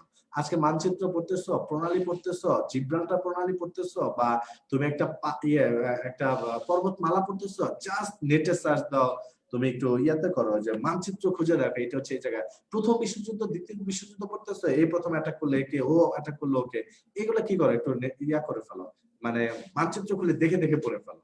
তখনই দেখবে যে সহজে তোমার মাথায় তথ্য মনে রাখবে। একই পড়া বারবার পড়তে হবে। 2 নাম্বার কাজ যেটা, সেটা হচ্ছে যেগুলো ব্যাকগ্রাউন্ড ধরে পড়া সম্ভব এগুলো ব্যাকগ্রাউন্ড ধরে পড়তে হবে। আর 3 নাম্বারে যেগুলো মানচিত্র বা ছবি দেখে পড়া সম্ভব সেগুলো ছবি দেখে পড়তে হবে। কারণ অনেকেই পড়ে ভাইয়া সাধারণ জ্ঞান তো আমি আপনার বইটা পড়ে শেষ করে ফেলছি, তথ্যকোষ পড়ে শেষ করে ফেলছি, কারণ বলে শেষ করে ফেলছি, আসলে কি শেষ করে ফেলা সম্ভব? আসলে কি শেষ করে ফেলা সম্ভব? একজন লিখেছে দুর্জয় দাস, তার 3টা দাবি কি পূরণ হয়েছিল? হ্যাঁ ভাইয়া, 69-এর গণ আন্দোলনে যে 3টা দাবি নিয়ে মানুষ রাস্তায় নেমেছিল তার 1 নাম্বার দাবি ছিল আইয়ুব খানের পতন চাই। 2 নাম্বার দাবি ছিল হচ্ছে 2 নাম্বার দাবি ছিল হচ্ছে যে এই মামলা প্রত্যাহার করা চাই। আর 3 নাম্বার দাবি ছিল হচ্ছে এই পাকিস্তানে এই ধরনের সামরিক শাসন চলবে না, নিয়মতান্ত্রিক গণতান্ত্রিক শাসন চাই, অর্থাৎ নির্বাচন চাই। অর্থাৎ 1 নাম্বার দাবি ছিল, একটু ভুল বলেছিলাম, 1 নাম্বার দাবি ছিল হচ্ছে মামলা প্রত্যাহার করা চাই, 2 নাম্বার আইয়ুব খানের পতন চাই, আর 3 নাম্বার হচ্ছে ওই যে নির্বাচন চাই। সো এই 1 নাম্বার দাবিটাই মানে মামলা প্রত্যাহার করতে বাধ্য হইলো। আইয়ুব খান অনেক গুলি কামান টামান নিয়েও সে পারে নাই, সে পতন করতে বাধ্য হইলো। এটা 25 মার্চ 1971 সালে, সরি 25 মার্চ 1969 সালে এই ইয়া হয়, মানে আইয়ুব খানের পতন ঘটে, ইয়াহিয়া খান আসে। আবার তারা নির্বাচন দিতে বাধ্য হইলো, সেই নির্বাচনটাই দেয় হচ্ছে 70-এর 6 ডিসেম্বর। আর এখানে আরেকটা নির্বাচন হচ্ছিল হচ্ছে 7 ডিসেম্বর 17 ডিসেম্বর। আচ্ছা, তো একজন লিখেছে ভাই আপনার ক্যাপসুলটা কবে পাবো? ইনশাআল্লাহ আগামী মাসের প্রথম সপ্তাহে পাবা। আমাদের বিভিন্ন টিচাররা সাম্প্রতিক করেন, এটাও পাবা, ইউসিসি থেকেও দেওয়া হবে। আচ্ছা, তাহলে এই প্রশ্নটার উত্তরে যাই। মানব উন্নয়ন সূচকে গড় আয়তে শীর্ষে আছে নিচের কোনটি? এই অপশনে দেওয়া আছে হংকং, বি অপশনে দেওয়া আছে জাপান, সি অপশনে দেওয়া আছে লিথুয়ানিয়া, ডি অপশনে দেওয়া আছে সিঙ্গাপুর। মানব উন্নয়ন সূচকে গড় আয়তে শীর্ষ দেশ। আচ্ছা, আমি একটু আগে একটা কথা বলেছিলাম যে মানব উন্নয়ন সূচক, অর্থনৈতিক সমীক্ষা, মানব উন্নয়ন সূচক আর হচ্ছে বাজেট পড়তে হবে। মানব উন্নয়ন সূচক আমরা আপডেটটা পাই নাই, 2020 সালেরটা পাই নাই, তো 19টাই পড়তে হবে। তো সেটা অনুযায়ী মানব সূচক গড় আয়তে শীর্ষে আছে নিচে কোন দেশ? আচ্ছা, এখানে অনেকেই সঠিক উত্তর করেছে, আমরা বি উত্তর করেছে জাপান। তা বদরুন নাহার লিখেছে জাপান। মানব সূচক গড় আয়তে শীর্ষে আছে কোন দেশ? শোনো, হ্যাঁ জাপান গড় আয়তে শীর্ষে ছিল, বেশ কয়েক বছর ছিল। যারা জাপান উত্তর করেছ অপূর্বের কথা ভাইয়ের মতো। আর মানব উন্নয়ন সূচকে গড় আয়তের শীর্ষে আছে হচ্ছে হংকং। লাস্ট যে রিপোর্ট, অর্থাৎ লাস্ট যেটা, অর্থাৎ 2019 সালে যে মানব উন্নয়ন সূচক, যেটা সর্বশেষ, সেটা অনুযায়ী মানব উন্নয়ন সূচকে গড় আয়তের শীর্ষে আছে হচ্ছে হংকং। এরপরে যাও, তাহলে আমাদের একটু মানব উন্নয়ন সূচক 2019টা একটু দেখে ফেলতে হবে। মানব উন্নয়ন সূচক 19-এ সূচকে 1 নম্বরে দেশ, সূচকের শীর্ষে দেশ যেটা, এখানে 6টা তথ্য দিচ্ছি। এই শীর্ষ দেশটা হচ্ছে নরওয়ে। আর একেবারে সবার নিচে যেটা, এটা ছিল নাইজার। আর এই প্রশ্নটা খুব কমন হয় যে বাংলাদেশের মানব উন্নয়ন সূচক অবস্থান কত? যখনই নতুন নতুন সূচক হয় বা প্রতি বছর, এটা খুব কমন, বিউনিটিটা বারবার দেওয়া অবস্থান কত। সর্বশেষ অনুযায়ী আমরা যেটা জানি, বাংলাদেশের সূচক অবস্থান হচ্ছে 135তম। এখন আমাকে একটা প্রশ্নের উত্তর দাও দেখি, মানব উন্নয়ন সূচকে কাতার আর মালদ্বীপ কিভাবে জড়িত? মানে মানব উন্নয়ন সূচক সর্বশেষটাতে কাতার আর মালদ্বীপের তথ্যগুলি কি? এটা দেখি তোমাদের মধ্যে অ্যান্সার দিতে পারবে না। লাস্ট যেটা ইউএনডিপি, একটা প্রশ্ন, মানব উন্নয়ন সূচকটা কে করে বা কারা করে? এটা হচ্ছে ইউনাইটেড নেশনস ডেভেলপমেন্ট প্রোগ্রাম, জাতিসংঘের যে বিষয়টা সংস্থা, সেটা ইউএনডিপি করে। এখন কেউ একটু আমাকে বলো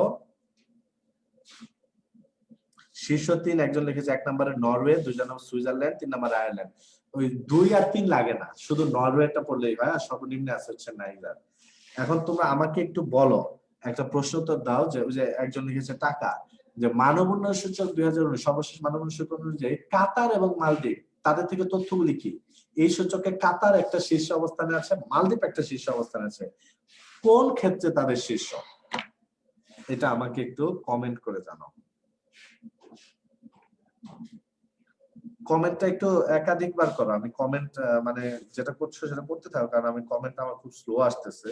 যেমন মিয়াজি, ইস্তিয়াক মিয়াজি লিখেছে হচ্ছে টাকা, ইস্তিয়াক মিয়াজি লিখেছে টাকা। হ্যাঁ, মানব উন্নয়ন সূচকে কাতার এবং মালদ্বীপ টাকা, হ্যাঁ টাকা। আমি যদি একটু বইয়ের ভাষায় বলতে যাই তাহলে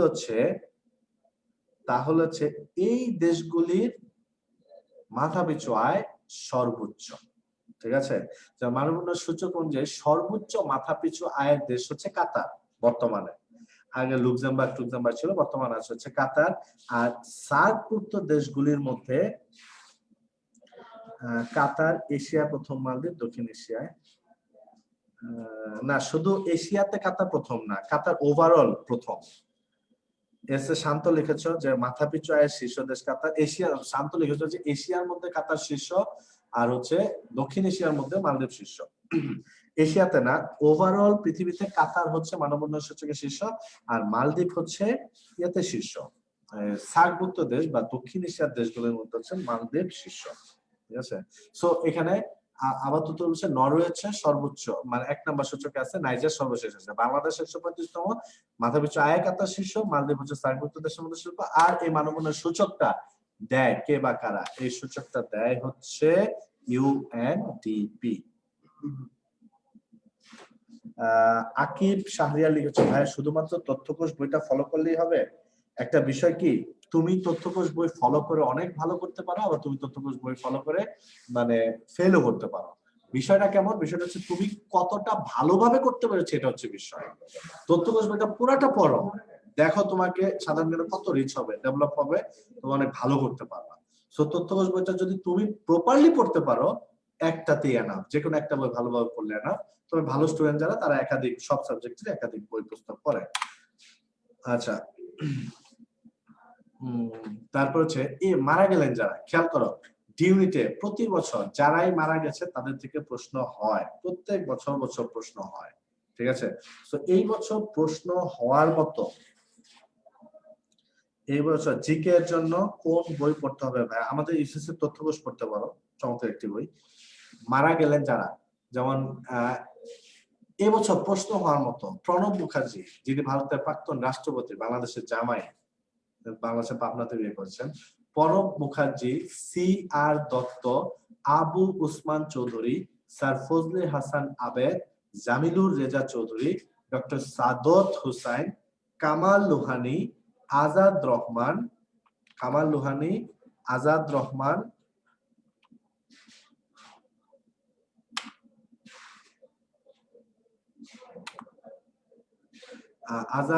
রহমান, নিমাই ভট্টাচার্য। আমি এখানে কয়টা নাম দিয়েছি? 3, 3, 6, 7, 8, 9, 9টা নাম দিয়েছি। এরা খুব গুরুত্বপূর্ণ যারা মারা গিয়েছে, যাদের থেকে প্রশ্ন হতে পারে। তো এখন আমি তো গতকালকে বললাম যে রাত 2টা 3টার দিকে স্লাইডটা করা শুরু করেছিলাম, 4টা বেজে ছিল স্লাইডটা কমপ্লিট করতে। কেউ বাকি আছে কিনা তোমরা একটু কমেন্টে আমাকে জানাও দেখি, যে এর বাইরে যারা মারা গেছে তাদের থেকে ডিটেইলস করতে হবে, সব সাম্প্রতিক দেওয়া হবে, সবার সম্পর্কে ডিটেইলস তোমাদের ইউসিসি থেকে প্রোভাইড করা হবে। তো তুমি কতটা পড়লা সেটা হচ্ছে বিষয়। তো কেউ বাদ পড়লো কিনা একটু তোমরা আমাকে একটু লিখতে পারো, কোন একজন গুরুত্বপূর্ণ ব্যক্তি যেন বাদ পড়েছে, কে যেন বাদ পড়েছে। তো তোমরা আমাকে একটু কমেন্টে জানাতে পারো যে আরো কাদের থেকে প্রশ্ন হতে পারে, কেউ যারা মারা গেছে কেউ বাদ পড়লো কিনা। ওকে, ঠিক আছে, তাহলে যারা মারা গেল তাদের থেকে প্রশ্ন কিভাবে, কেউ যদি মুক্তিযুদ্ধের সাথে জড়িত থাকে, কেউ যদি শিল্পাঙ্গনে জড়িত থাকে, কেউ যদি পুরস্কার পেয়েছে, ধরো জাতীয় চলচ্চিত্র পুরস্কার পেয়েছে, বা কেউ তোমার কি বলে 21শে পদক পেয়েছে, এই জাতীয় রেপুটেড ব্যক্তিত্ব থাকলে তাদের থেকে প্রশ্ন। আচ্ছা, আনিসুজ্জামান, আচ্ছা আনিসুজ্জামান স্যারটাই বাদ পড়ে গেল, প্রশ্ন হওয়ার জন্য খুব গুরুত্বপূর্ণ। জাতীয় অধ্যাপক ছিলেন, একাধিক জাতীয় অধ্যাপক মারা গিয়েছেন। আনিসুজ্জামান, হ্যাঁ তোমরা অনেকে ব্যারিস্টার রফিকুল আমিন, হ্যাঁ উনি মারা গেছেন কিছু আগে, কিন্তু রফিকুল ইসলাম আসলে রাজনৈতিক ব্যক্তিত্ব, তো সমসাময়িক রাজনৈতিক ব্যক্তিত্ব, ওনার থেকে প্রশ্নের সম্ভাবনা খুব কম থাকবে। হ্যাঁ, অ্যাটর্নি জেনারেল মাহবুবে আলম, চমৎকার, মানে আমার আসলে অনেক, অ্যান্ড্রু কিশোর, চমৎকার, তোমরা চমৎকার অ্যান্সার করছো। আনিসুজ্জামান অনেক অ্যান্সার করছো, অ্যান্ড্রু কিশোর, রফিকুজ্জামান, তারপর হচ্ছে আরেকজন কার নামটা যেন পাইলাম, ওই যে অ্যাটর্নি জেনারেল মাহবুবে আলম। হ্যাঁ হ্যাঁ, এগুলো আমার এখানে বাদ পড়ে। তোমাদেরকে অসংখ্য ধন্যবাদ। মোবারক, মোবারক আনিসুজ্জামান, প্রিয়তি আহমেদ লিখেছ, ন্যান্সি লিখেছ, সাদাত সিয়াম লিখেছ, অসংখ্য ধন্যবাদ, অসংখ্য ধন্যবাদ। তাহলে এদের থেকে প্রশ্ন কিভাবে হইতে পারে খেয়াল রাখবা, ওনারা যে কারণে রেপিউটেড, ঠিক আছে? কেউ উপন্যাস, যখন কবি আলাউদ্দিন আল আজাদ মারা গিয়েছিল, প্রশ্ন ছিল তার কবিতা থেকে। যখন নাট্যকার সেলিম আল দীন মারা গিয়েছিল, প্রশ্ন ছিল তার নাটক থেকে। যখন মারা গিয়েছিল বুলবুল আহমেদ, জাতীয় চলচ্চিত্র পুরস্কার পাওয়া বুলবুল আহমেদ যখন মারা গিয়েছিল, প্রশ্ন হয়েছিল তার চলচ্চিত্র থেকে। যখন মারা গিয়েছিল হচ্ছে বুলবুল আহমেদের পরে যখন মারা গিয়েছিল হুমায়ুন আহমেদ, হুমায়ুন আহমেদ তো লেখক, চলচ্চিত্র পরিচালক, আর অনেক গুণ তার, অনেক পরিচয়, প্রশ্ন ছিল তার চলচ্চিত্র থেকে। সেমনি ভাবে যখন যেই জায়গায় তিনি বিখ্যাত হয়েছেন, যে ক্ষেত্রে তিনি রেপিউটেড, কর্ম আছে যে জায়গাটা, সেটা থেকে প্রশ্ন হয়। কবি মারা গেলে তার কবিতা বেশি গুরুত্ব পায়, নাট্যকার মারা গেলে তার নাটক, চলচ্চিত্র, তারেক মাসুদ মারা যাওয়ার পর তার চলচ্চিত্র থেকে প্রশ্ন হয়েছে, তাহলে তাদের কর্মের জায়গাটা বেশি গুরুত্ব দিবে, এরপর হচ্ছে তার বেসিক জায়গাটা। সো যার যার যে যে ক্ষেত্রে রেপিউটেড, এটা পরে। এখন দেখি কিভাবে প্রশ্নটা হতে পারে। যেমন সম্প্রতি মারা যায় বীরুত্তম সিআর দত্ত। এখন সিআর দত্ত একটা সেক্টরের কমান্ডার ছিলেন, এই কারণেই তিনি এত আলোচিত হয়েছেন, তো সি আর দত্ত কত নং সেক্টরের সেক্টর কমান্ডার ছিলেন? এ অপশনে দেওয়া আছে 3 নং, বি অপশনে দেওয়া আছে 4 নং, সি অপশনে 7 নং, আর ডি অপশনে 8 নং। সম্প্রতি মৃত্যুবরণ করা বীরুত্তম সিআর দত্ত কত নং সেক্টর কমান্ডার ছিলেন? এ 3, বি 4, সি হচ্ছে 7, ডি 4। তাহলে সিআর দত্তের মূল পরিচয় তিনি সেক্টর কমান্ডার ছিলেন, এই কারণেই তিনি আমাদের কাছে সিআর দত্ত বা তিনি খ্যাতি লাভ করলেন। তাহলে প্রশ্নটা কোত্থেকে হতে পারে? তার সেক্টর কমান্ডার, সেক্টরে তার মুক্তিযুদ্ধ অবদান তিনি, সেটা বেশি। হ্যাঁ, সঠিক উত্তর করছো শেখ রাসেল, সঠিক উত্তর সজীব শিকদার, কারণ হচ্ছে রিফাত আহমেদ লিখেছ 8 নং। রিফাত একটু ভুল হয়েছে, মৌরি বি আনসার করেছো, তারপর হচ্ছে সিয়াম বি হচ্ছে চয়ন সরকার যিশু, নূরে আলম মিয়াদ সঠিক উত্তর করেছো, শমসিয়ার আশা। ওকে, বেশিরভাগই সঠিক উত্তর করেছে। আমি শুধু প্যাটার্নটা বোঝানোর জন্য প্রশ্নটা দিলাম, যে প্রশ্নটা হলে কিংবা উত্তর করতে কোন জায়গা থেকে প্রশ্ন হতে পারে। 4 নম্বর। তোমাদের অসংখ্য ধন্যবাদ। তারপরে হচ্ছে পরের প্রশ্নটা আমরা দেখি। সম্প্রতি মৃত্যুবরণ করা আবু ওসমান চৌধুরী, তিনিও সেক্টর কমান্ডার ছিলেন, মারা গিয়েছেন আবু ওসমান চৌধুরী। 2 জন সেক্টরের সেক্টর কমান্ডার মারা গিয়েছে, এবং মুক্তিযুদ্ধ থেকে প্রশ্ন অনেক বেশি হয়। তাহলে তো বুঝতেই পারছো যে এই দুইটা প্রশ্ন কত গুরুত্বপূর্ণ। সম্প্রতি মৃত্যুবরণ করা আবু ওসমান চৌধুরী কত নং সেক্টরের সেক্টর কমান্ডার ছিলেন? এইটার উত্তর দাও, এটার উত্তর দাও। এমডি রাকিব অ্যানসার করেছো, জাহাঙ্গীর রিয়া, কি জান্নাতুল রিয়া অ্যানসার করেছো, সাবরিনা আফরিন অ্যানসার করেছো, সীমা অ্যানসার করেছো, তোহা অ্যানসার করেছো, সাইমা আহমেদ অ্যানসার করেছো, আশিকুল আতিক অ্যানসার করেছো। অনেকে বলতেছো যে আমি শুধু মেয়েদের কমেন্ট করি, আমার সামনে যে কমেন্ট আসে সেটাই বলতেছি। শুভ অ্যানসার করেছো। তো এই প্রশ্নের দেখো, সম্প্রতি মৃত্যুবরণ করা আবু ওসমান চৌধুরী কত নং সেক্টরের সেক্টর কমান্ডার ছিলেন? আবু ওসমান চৌধুরী কত নং সেক্টর আছে? এ অপশনে আছে 3, বি অপশনে আছে 4, সি অপশনে আছে 7, ডি অপশনে আছে 8। আচ্ছা, মুনতাহা ভুল উত্তর করেছো ভাইয়া। সাকিব প্রধান,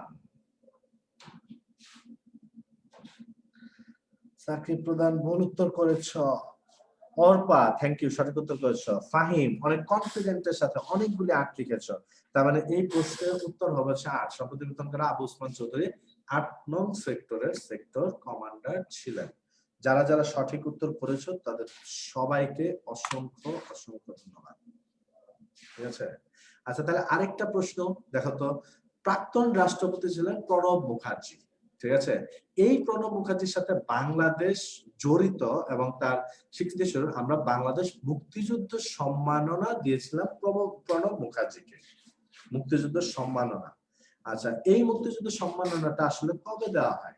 এই অপশনে দেওয়া আছে 2019 সালে, বি অপশনে দেওয়া আছে 2017 সালে, ডি অপশনে দেওয়া আছে 2015 সালে, সি অপশনে দেওয়া আছে 2013 সালে। সম্প্রতি মৃত্যুবরণ করা ভারতের প্রাক্তন রাষ্ট্রপতি প্রণব মুখার্জিকে বাংলাদেশ মুক্তিযুদ্ধ সম্মাননা প্রদান করা হয়। এ 2019, বি 2017, ডি 2015 আর সি হচ্ছে 2013।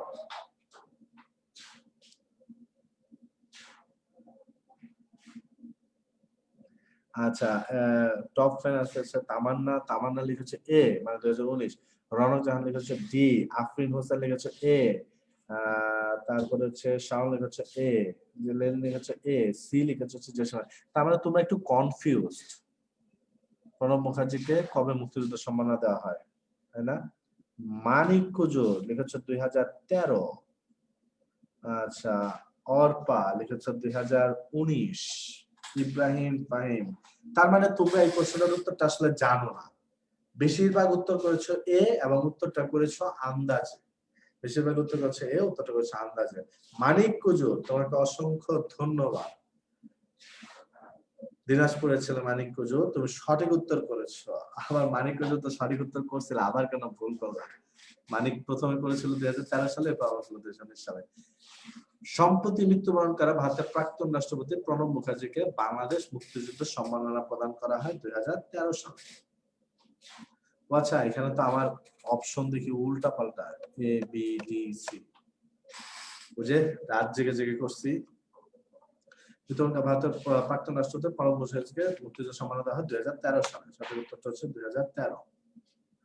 আচ্ছা, এইবার আমি কিছু সাম্প্রতিক তথ্য দিচ্ছি, শেয়ার করে রাখতে পারো। এরপর আমি ফাইনালি কয়েকটা প্রশ্ন করে ক্লাসটা শেষ করার চেষ্টা করব। বাংলাদেশের গুরুত্বপূর্ণ কয়েকটা তথ্য জেনে রাখো। বাংলাদেশের প্রথম অগ্রাধিকারমূলক বাণিজ্য চুক্তি অর্থাৎ পিটিএ যেটাকে বলা হয়, প্রথম অগ্রাধিকারমূলক বাণিজ্য চুক্তি করা হয় কার সাথে? উত্তরটা হচ্ছে ভুটানের সাথে। জেনে রাখো, বাংলাদেশের প্রথম অগ্রাধিকারমূলক বাণিজ্য চুক্তি পিটিএ করা হয় ভুটানের সাথে। দেশের অষ্টম পঞ্চবার্ষিকী পরিকল্পনার মেয়াদ, এটা প্রচলিত একটা ভুল উত্তর আছে, এর উত্তর হবে 2021 থেকে 2025। পঞ্চম অষ্টবার্ষিকী পরিকল্পনার মেয়াদ 2021 থেকে 2025। বর্তমানে জাতিসংঘের চলমান 13টি মিশনের মধ্যে বাংলাদেশি সৈন্য কর্মরত হচ্ছে কয়টা মিশনে? চলমান 13টা মিশনের মধ্যে বাংলাদেশি সৈন্য কর্মরত রয়েছে হচ্ছে 9টি মিশনে। আর বাংলাদেশে অবস্থিত জাতিসংঘের শান্তিরক্ষী মিশনের প্রশিক্ষণ কেন্দ্র কোথায়? আচ্ছা, আগে একটা প্রশ্ন উত্তর দাও। শান্তিরক্ষী প্রেরণে বাংলাদেশ বর্তমানে কত? খুব গুরুত্বপূর্ণ, এটা খুব কমন, আমি জানি তোমরা সবাই অ্যান্সার করতে পারবে। বাংলাদেশে অবস্থিত জাতিসংঘের শান্তিরক্ষী মিশনের প্রশিক্ষণ কেন্দ্র আছে হচ্ছে রাজেন্দ্রপুর সেনানিবাস। রাজেন্দ্রপুর মানে হচ্ছে গাজীপুরে। আমি হচ্ছে গাজীপুরের ছেলে, গাজীপুরের শ্রীপুরে আমার বাসা। তো যেটা বলছিলাম যে বাংলাদেশে অবস্থিত জাতিসংঘের শান্তিরক্ষী মিশনের প্রশিক্ষণ কেন্দ্র রাজেন্দ্রপুর সেনানিবাস গাজীপুরে। ঠিক আছে, তো এখন আমার একটা প্রশ্ন উত্তর দাও তো, বাংলাদেশ বর্তমানে জাতিসংঘের শান্তিরক্ষী প্রেরণে কততম অবস্থানে আছে? হাসান খান উত্তর ভুল করেছ।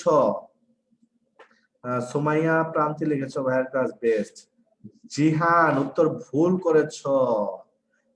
আতিকুর আতিক উত্তর ভুল করেছো। যারা প্রথম সঠিক উত্তর করছো তাদেরটা কিন্তু বলছি না। সঠিক উত্তর করেছে হচ্ছে সাইম আহমেদ, মারুফ আহমেদ, সাকিবুল হাসান, সজীব শিকদার। ঢাকা কলেজের ফার্স্ট বয় সজীব শিকদার। আমিও ঢাকা কলেজে ছিলাম, পড়ালেখা করি নাই, শুধু পুকুর ঘাটে গিয়ে গিয়ে তাস খেলছি। আচ্ছা, সিফাত সাদিক। এবং আমার এইচএসসি রেজাল্ট, ওই যে বললাম সবকিছু একটা রেজাল্ট থাকে, এইচএসসি রেজাল্ট ভয়াবহ খারাপ ছিল, খুবই খারাপ ছিল। ঠিক আছে, তোমাদের মধ্যে যদি অটো পাস করে ফেলতাম তাহলে রেজাল্ট অনেক ভালো থাকতো, কিন্তু এইচএসসি রেজাল্ট ভয়াবহ খারাপ হয়ে যায়, যার ফলে আমি ঢাকা বিশ্ববিদ্যালয়ের চান্স পাবো কি পাবো না বিশাল একটা সংশয়ের মধ্যে পড়ে গিয়েছিলাম। এর আগ পর্যন্ত খুব একটা সিরিয়াস হয়ে পড়াশোনা করতাম না।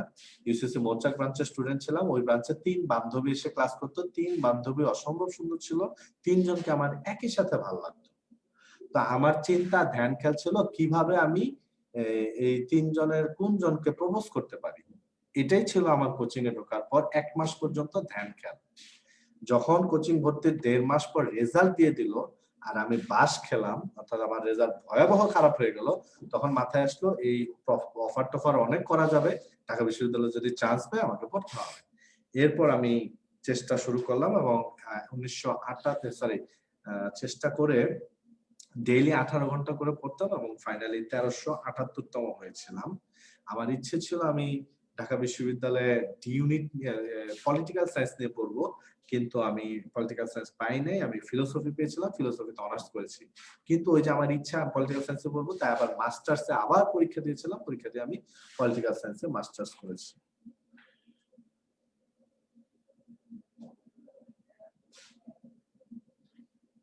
ওকে, ও অটো পাসটা বলাতে কি তোমাদের একটু লেগে গেছে গায়ে না? আচ্ছা ঠিক আছে। আচ্ছা পরের তথ্যে যাই, তাহলে এগুলো হচ্ছে গুরুত্বপূর্ণ তথ্য। তাহলে এই যে বাংলাদেশ জাতিসংঘের শান্তিরক্ষী মিশনের সৈন্য প্রেরণে কততম? প্রথম, দ্বিতীয়, তৃতীয়, চতুর্থ। যারা সঠিক উত্তর করেছো, অর্থাৎ যারা সঠিক উত্তর করেছো, প্রথম উত্তর করেছো, তোমাদের সবাইকে অসংখ্য অসংখ্য ধন্যবাদ। এখানে লেখা আছে শেষ 5টি প্রশ্ন, একেবারে উপরে লাল কালিতে দেখো লেখা আছে শেষ 5টি প্রশ্ন। ও এরপরে ফাতেমা জান্নাত মিম লিখছে, ভাই এরপরে কি আর একজনকেও বলছিলাম? ভাই দুঃখের কথা কি বলবো, এরপর আমার 2.5 বছরের 2010 থেকে 2012 2.5 বছরের একটা পিরিয়ড ছিল, কিন্তু মানে অনেক বাজে অবস্থার মধ্যে ছিলাম, অর্থনৈতিক ভাবে, মানসিক ভাবে, বা দৌড়াদৌড়ি করতাম অনেক বেশি এসএসসি ক্লাস নিয়ে, যার ফলে আমার প্রেমটা টিকে নেই। ঠিক আছে, তো ওই একজনের সাথে এই একজনই ছিল। তো যেটা বলছিলাম, বর্তমানে জাতিসংঘের শান্তিরক্ষী মিশনের প্রেরণা অবস্থান হচ্ছে প্রথম। যারা সঠিক উত্তর করেছে তোমাদেরকে অসংখ্য ধন্যবাদ। মানিক কুজুর সঠিক উত্তর করেছ। আতিক আবার লিখেছো পূর্বে ছিল ইথিওপিয়া, বর্তমানে 6000 উপরে সৈন্য নতুন করে মানে থাকায় বর্তমানে আমরা প্রথম। আচ্ছা, তামাক উৎপাদনে দেশের শীর্ষ জেলা কোনটি? এখানে লেখা আছে হচ্ছে যে শেষ 5টি প্রশ্ন, 5টা না, এখানে 7টা প্রশ্ন আছে। 7টা প্রশ্ন লাস্ট, তোমরা আমি চাই প্রচুর রেসপন্স করো, দ্রুত রেসপন্স করো। মেহেদি লিখেছে অটো পাস বলে লজ্জা দিবেন না, লজ্জার কিছু নাই। আচ্ছা, তো এখানে 7টা প্রশ্ন। তামাক উৎপাদনে দেশের শীর্ষ জেলা কোনটা? এ অপশনে দেওয়া আছে রাজশাহী, বি অপশনে দেওয়া হচ্ছে পাবনা, সি অপশনে দেওয়া আছে ঠাকুরগাঁও, আর ডি অপশনে দেওয়া হচ্ছে কুষ্টিয়া। রাজশাহী, পাবনা, ঠাকুরগাঁও, কুষ্টিয়া। তামাক উৎপাদনে দেশের শীর্ষ জেলা কোনটি? রাজশাহী, পাবনা, ঠাকুরগাঁও, কুষ্টিয়া। দেখি, এই যে বদরুন নাহার লিখেছে কুষ্টিয়া, তামজিদ সুষমা লিখেছে বি পাবনা, জিহান লিখেছে ডি, ডি মানে হচ্ছে কুষ্টিয়া। তারপর কুষ্টিয়া কুষ্টিয়া সেতারা আক্তার লিখেছে ডি, বিজয় লিখেছে ডি, মেহেদি হাসান বাপ্পি লিখেছে ডি, রকি হাসান লিখেছে ডি। Okay, thank you. তার মানে এটা সবাই জানো, অর্থাৎ তামাকের সাথে জড়িত কুষ্টিয়া। ওই যে 3টা অঞ্চল মনে আছে, golden triangle, golden পিসেন্ট, golden village. So golden village বলা হয় কোনটাকে? কুষ্টিয়াকে। কুষ্টিয়া জেলার 26টি গ্রাম, যেখানে গাঁজা, আফিং, ভাং এগুলো উৎপন্ন হয়, এজন্য এটাকে বলা হয় গোল্ডেন ভিলেজ।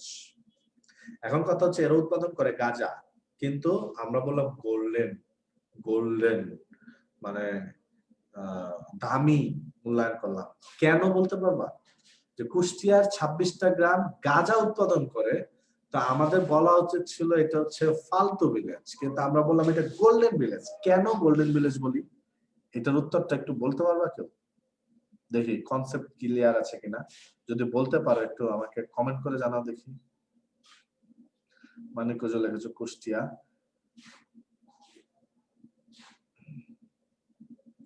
তামাক জালো, ও ও গান লিখছে, তুমি এই অ্যাশেজের গান, তুমি তামাক জালো তামাক জালো।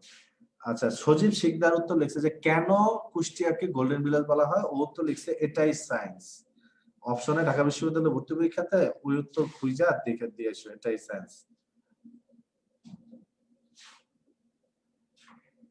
উর্বর জমি, তাই না? এটা কি বেকারত্ব নাই? না, তাও না। রবিন, না তোমরা কেউ সঠিক উত্তর দিলে, কেউ যদি একটু সঠিক উত্তরটা দিতে পারতাম আমি খুব খুশি হতাম। গাঞ্জা খায়া চাঁদের দেশে যায়, ইস্তিয়াক মিয়াজি। তো তোমরা যে সঠিক উত্তর দিতে, বিষয়টা হচ্ছে কি আমি বলে দিচ্ছি, একজনও সঠিক উত্তর দিতে পারে নাই। গোল্ডেন কালার না রে ভাই, তামাক বিজনেস যেটা, তুমি জানো কিনা বাংলাদেশ গভর্নমেন্টকে সবচেয়ে বেশি রেমিটেন্স দেয় হচ্ছে ওই যে BAT, Bangladesh Bangladesh tobacco, BAT, Bangladesh Bangladesh American tobacco company, Bangladesh American tobacco, British American tobacco, BAT, right. BAT অর্থাৎ বাংলাদেশে এই যে সিগারেট যারা বিক্রি করে তারা কিন্তু গভর্নমেন্টকে সবচেয়ে বেশি ট্যাক্স দেয়।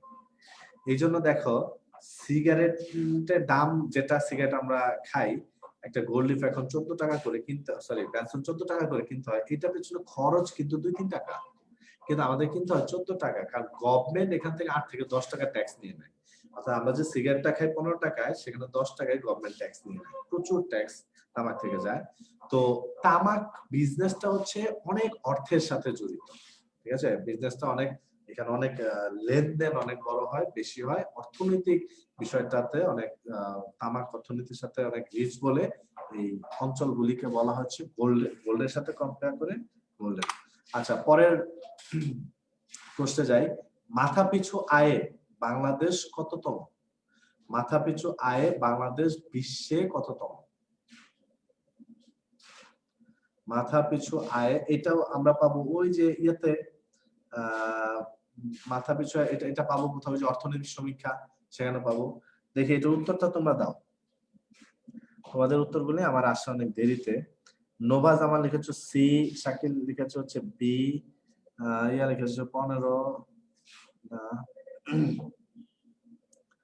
সি লিখছো 43তম, বি লিখছো না, জান্নাতুল নেহা লিখছো বি 42তম,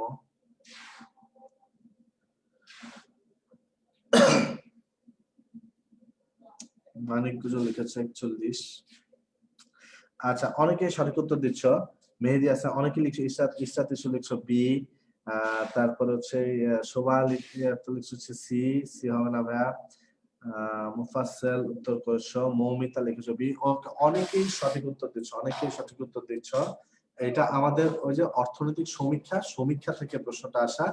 সমীক্ষা থেকে হচ্ছে মাথাপিছু আয়, তারপর হচ্ছে আমি যেগুলো আগে বললাম এগুলো খুব গুরুত্বপূর্ণ থাকে। তো যারা সঠিক উত্তর করেছো তোমাদের সবাইকে অসংখ্য ধন্যবাদ। আচ্ছা, সর্বাধিক ম্যানগ্রোভ বন রয়েছে বিশ্বের কোন দেশে? সর্বাধিক, আমার মনে হচ্ছে এই প্রশ্নটার উত্তর তোমরা ভুল করবে। সর্বাধিক ম্যানগ্রোভ বন রয়েছে বিশ্বের কোন দেশে? এই অপশনে দেওয়া আছে বাংলাদেশে, বি অপশনে দেওয়া আছে ব্রাজিলে, সি অপশনে দেওয়া আছে ভারতে, ডি অপশনে দেওয়া আছে ইন্দোনেশিয়াতে। সর্বাধিক ম্যানগ্রোভ বন।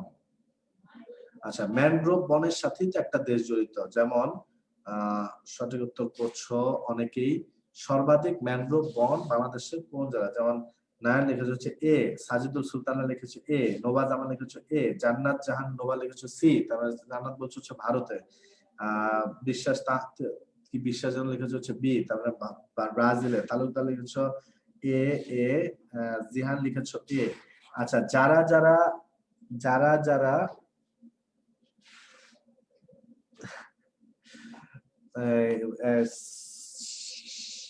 শাহরুখ আপন লিখছে যে বাংলাদেশে আপনার কাছে একটা প্রশ্ন, বাংলাদেশে গাঁজা উৎপাদন করা হয়, আবার গাঁজা হাতে পেলে পুলিশ গাঁজা করতে সাথে দৌড় প্রতিযোগিতা লাগে কেন? এটাই সায়েন্স, ঠিক আছে। আচ্ছা দেখো, জাবির জাবির তোমাকে অসংখ্য ধন্যবাদ। মুনতাসির জাবির তোমাকে অসংখ্য ধন্যবাদ, কারণ একজনও সঠিক উত্তর করতে পারেনি। যারা এ বি সি উত্তর করেছে, ম্যানগ্রোভ বন মানে তাদের ধারণা এ বাংলাদেশ বাংলাদেশ বাংলাদেশ। না ভাইয়া, ম্যানগ্রোভ বন সবচেয়ে বেশি রয়েছে, প্রশ্নটা ছিল ম্যানগ্রোভ বন রয়েছে বিশ্বের কোন দেশে সবচেয়ে বেশি? এটা ইন্দোনেশিয়াতে হবে। ম্যানগ্রোভ বন সবচেয়ে বেশি রয়েছে ইন্দোনেশিয়াতে। পরের প্রশ্ন দেখো, তাহলে বুঝতে পারবে। কিন্তু এর সাথে একটা তথ্য জেনে রাখো যে প্রশ্ন হয় বৃহত্তম ম্যানগ্রোভ বন কোথায়।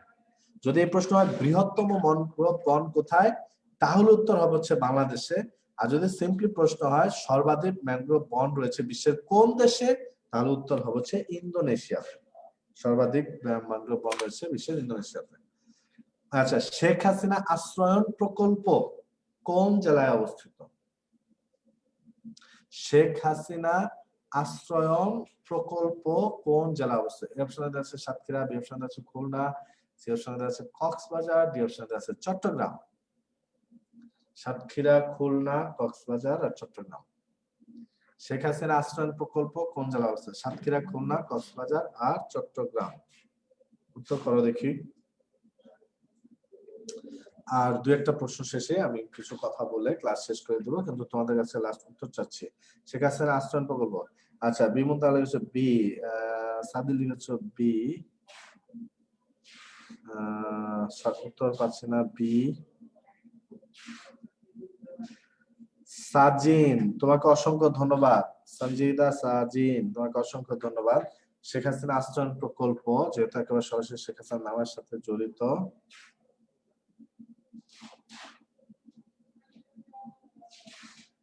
এটা হচ্ছে সাতক্ষীরা জেলায়। আচ্ছা তারপরে ভারতের মোট রাজ্য কতটি? ভারতের মোট রাজ্য কতটি?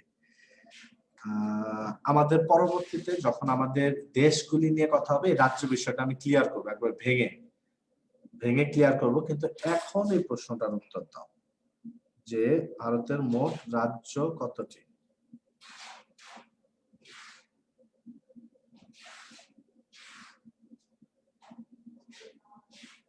সঠিক উত্তর করছে রকি হাসান, সঠিক উত্তর করেছে অপশন আছে 28টি, বি অপশন 29টি, সি অপশন 30টি, ডি অপশন 8টি। ডি ইউনিটে যখনই রাজ্যগুলি ভারতের রাজ্যগুলি নিয়ে কোনো নতুন তথ্য আসে তখনই কিন্তু প্রশ্ন হয়। তাহলে আমরা যেটা দেখলাম সর্বশেষ তথ্যটা যদি দেখতে যাই তাহলে ভারতের মোট রাজ্য থাকবে হচ্ছে 28টি। এটা সম্ভবত আমাদের শেষ প্রশ্ন, ঠিক আছে? তাহলে এই প্রশ্নটার উত্তর সবার কাছ থেকে আসছে কেন্দ্র শাসিত, অর্থাৎ ভারতের যে কেন্দ্র শাসিত রাজ্য আছে তার মধ্যে সবচেয়ে বড় রাজ্য কোনটি? কেন্দ্র শাসিত যে রাজ্য আছে তার মধ্যে সবচেয়ে বড় রাজ্য কোনটি? এই উত্তরটা আগে করো, এরপর আমি একটু ব্যাখ্যা দিচ্ছি। ভারতের কেন্দ্র শাসিত রাজ্যগুলোর মধ্যে ভারতের সবচেয়ে বড় রাজ্য কোনটি? এই অপশনে দেওয়া আছে রাজস্থান, বি অপশনে দেওয়া আছে জম্মু ও কাশ্মীর, সি অপশনে দেওয়া আছে লাদাখ, আর ডি অপশনে দেওয়া আছে আন্দামান। রাজস্থান, জম্মু ও কাশ্মীর, সি অপশনে দেওয়া আছে লাদাখ, ডি অপশনে দেওয়া আছে আন্দামান।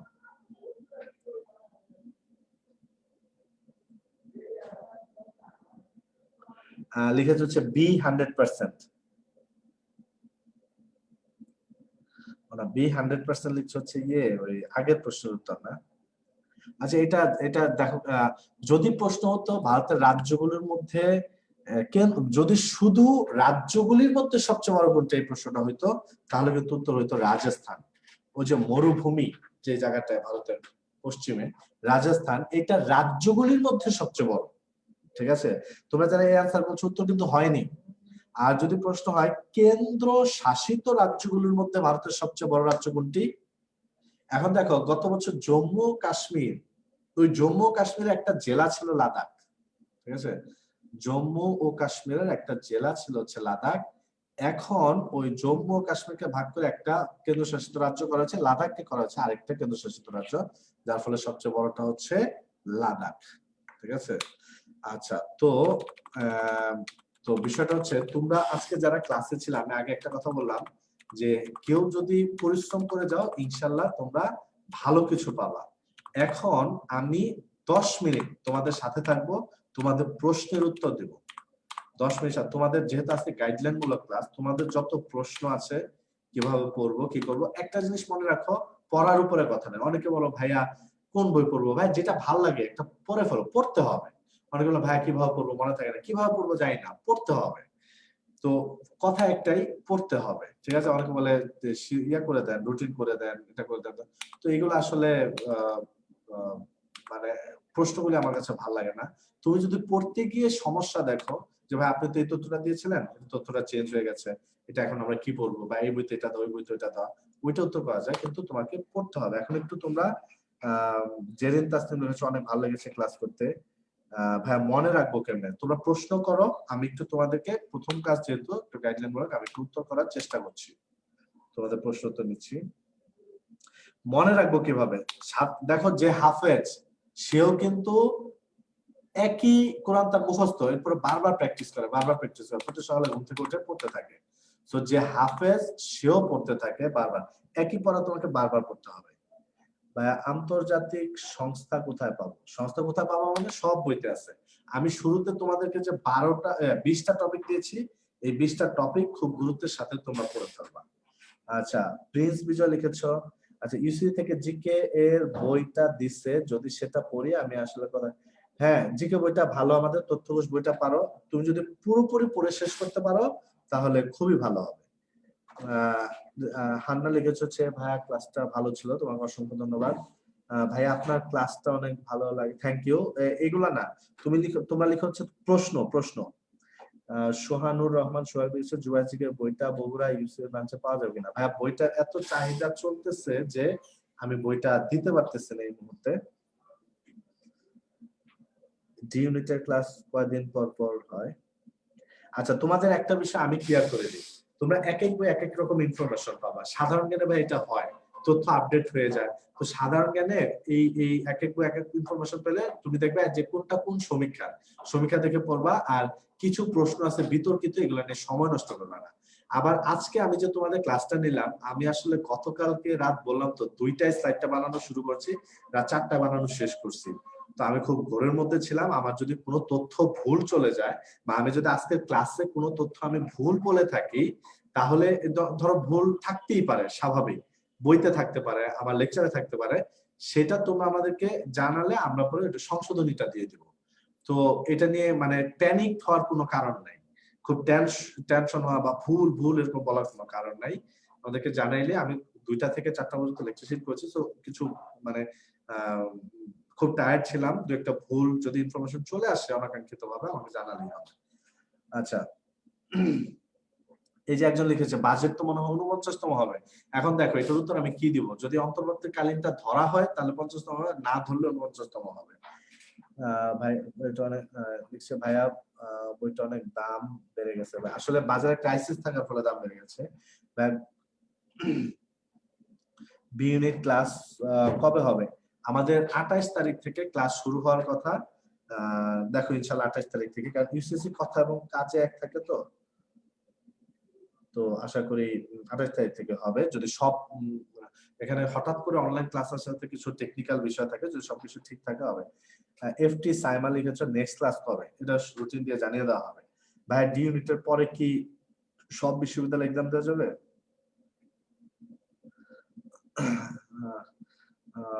শোভা লিখেছে জুবাইর জিকে বইটা অসাধারণ, অনেক ভালো লেগেছে ভাই। তোমাদের ভালোবাসায় আমি শিখত, এতটাই শিখতো যে মানে বাংলা বাজারে আমি বই দিতে পারছি না, দিনে 10-12 হাজার করে বই বের হয়, সাথে সাথে শেষ হয়ে যায় এবং মারামারি হয় বইটার জন্য। আমি খুব কৃতজ্ঞ। আচ্ছা, কারেন্ট অ্যাফেয়ার্স বইটা কি পুরা পড়বো নাকি স্পেসিফিক কিছু? কারেন্ট অ্যাফেয়ার্স একটা 92 পেজ, এই 92 পেজ তুমি পড়ে শেষ করতে পারবে না। 92 পেজ পড়ে শেষ করতে পারবে না। শুরুর দিকে প্রথম 25-30 পেজটা বেশি গুরুত্ব দিয়ে পড়বা। বা সাম্প্রতিক বিষয়টি পড়ার জন্য কি কারেন্ট অ্যাফেয়ার্স ফলো করে? দেখো, যারা ভালো স্টুডেন্ট তারা কোনো কিছুর জন্য বসে থাকে না, তারা একাধিক পড়া পড়ে। সাম্প্রতিকের জন্য আমি তোমাদেরকে বলি, ইউসিসি থেকে ফুল সাপোর্ট পাবা।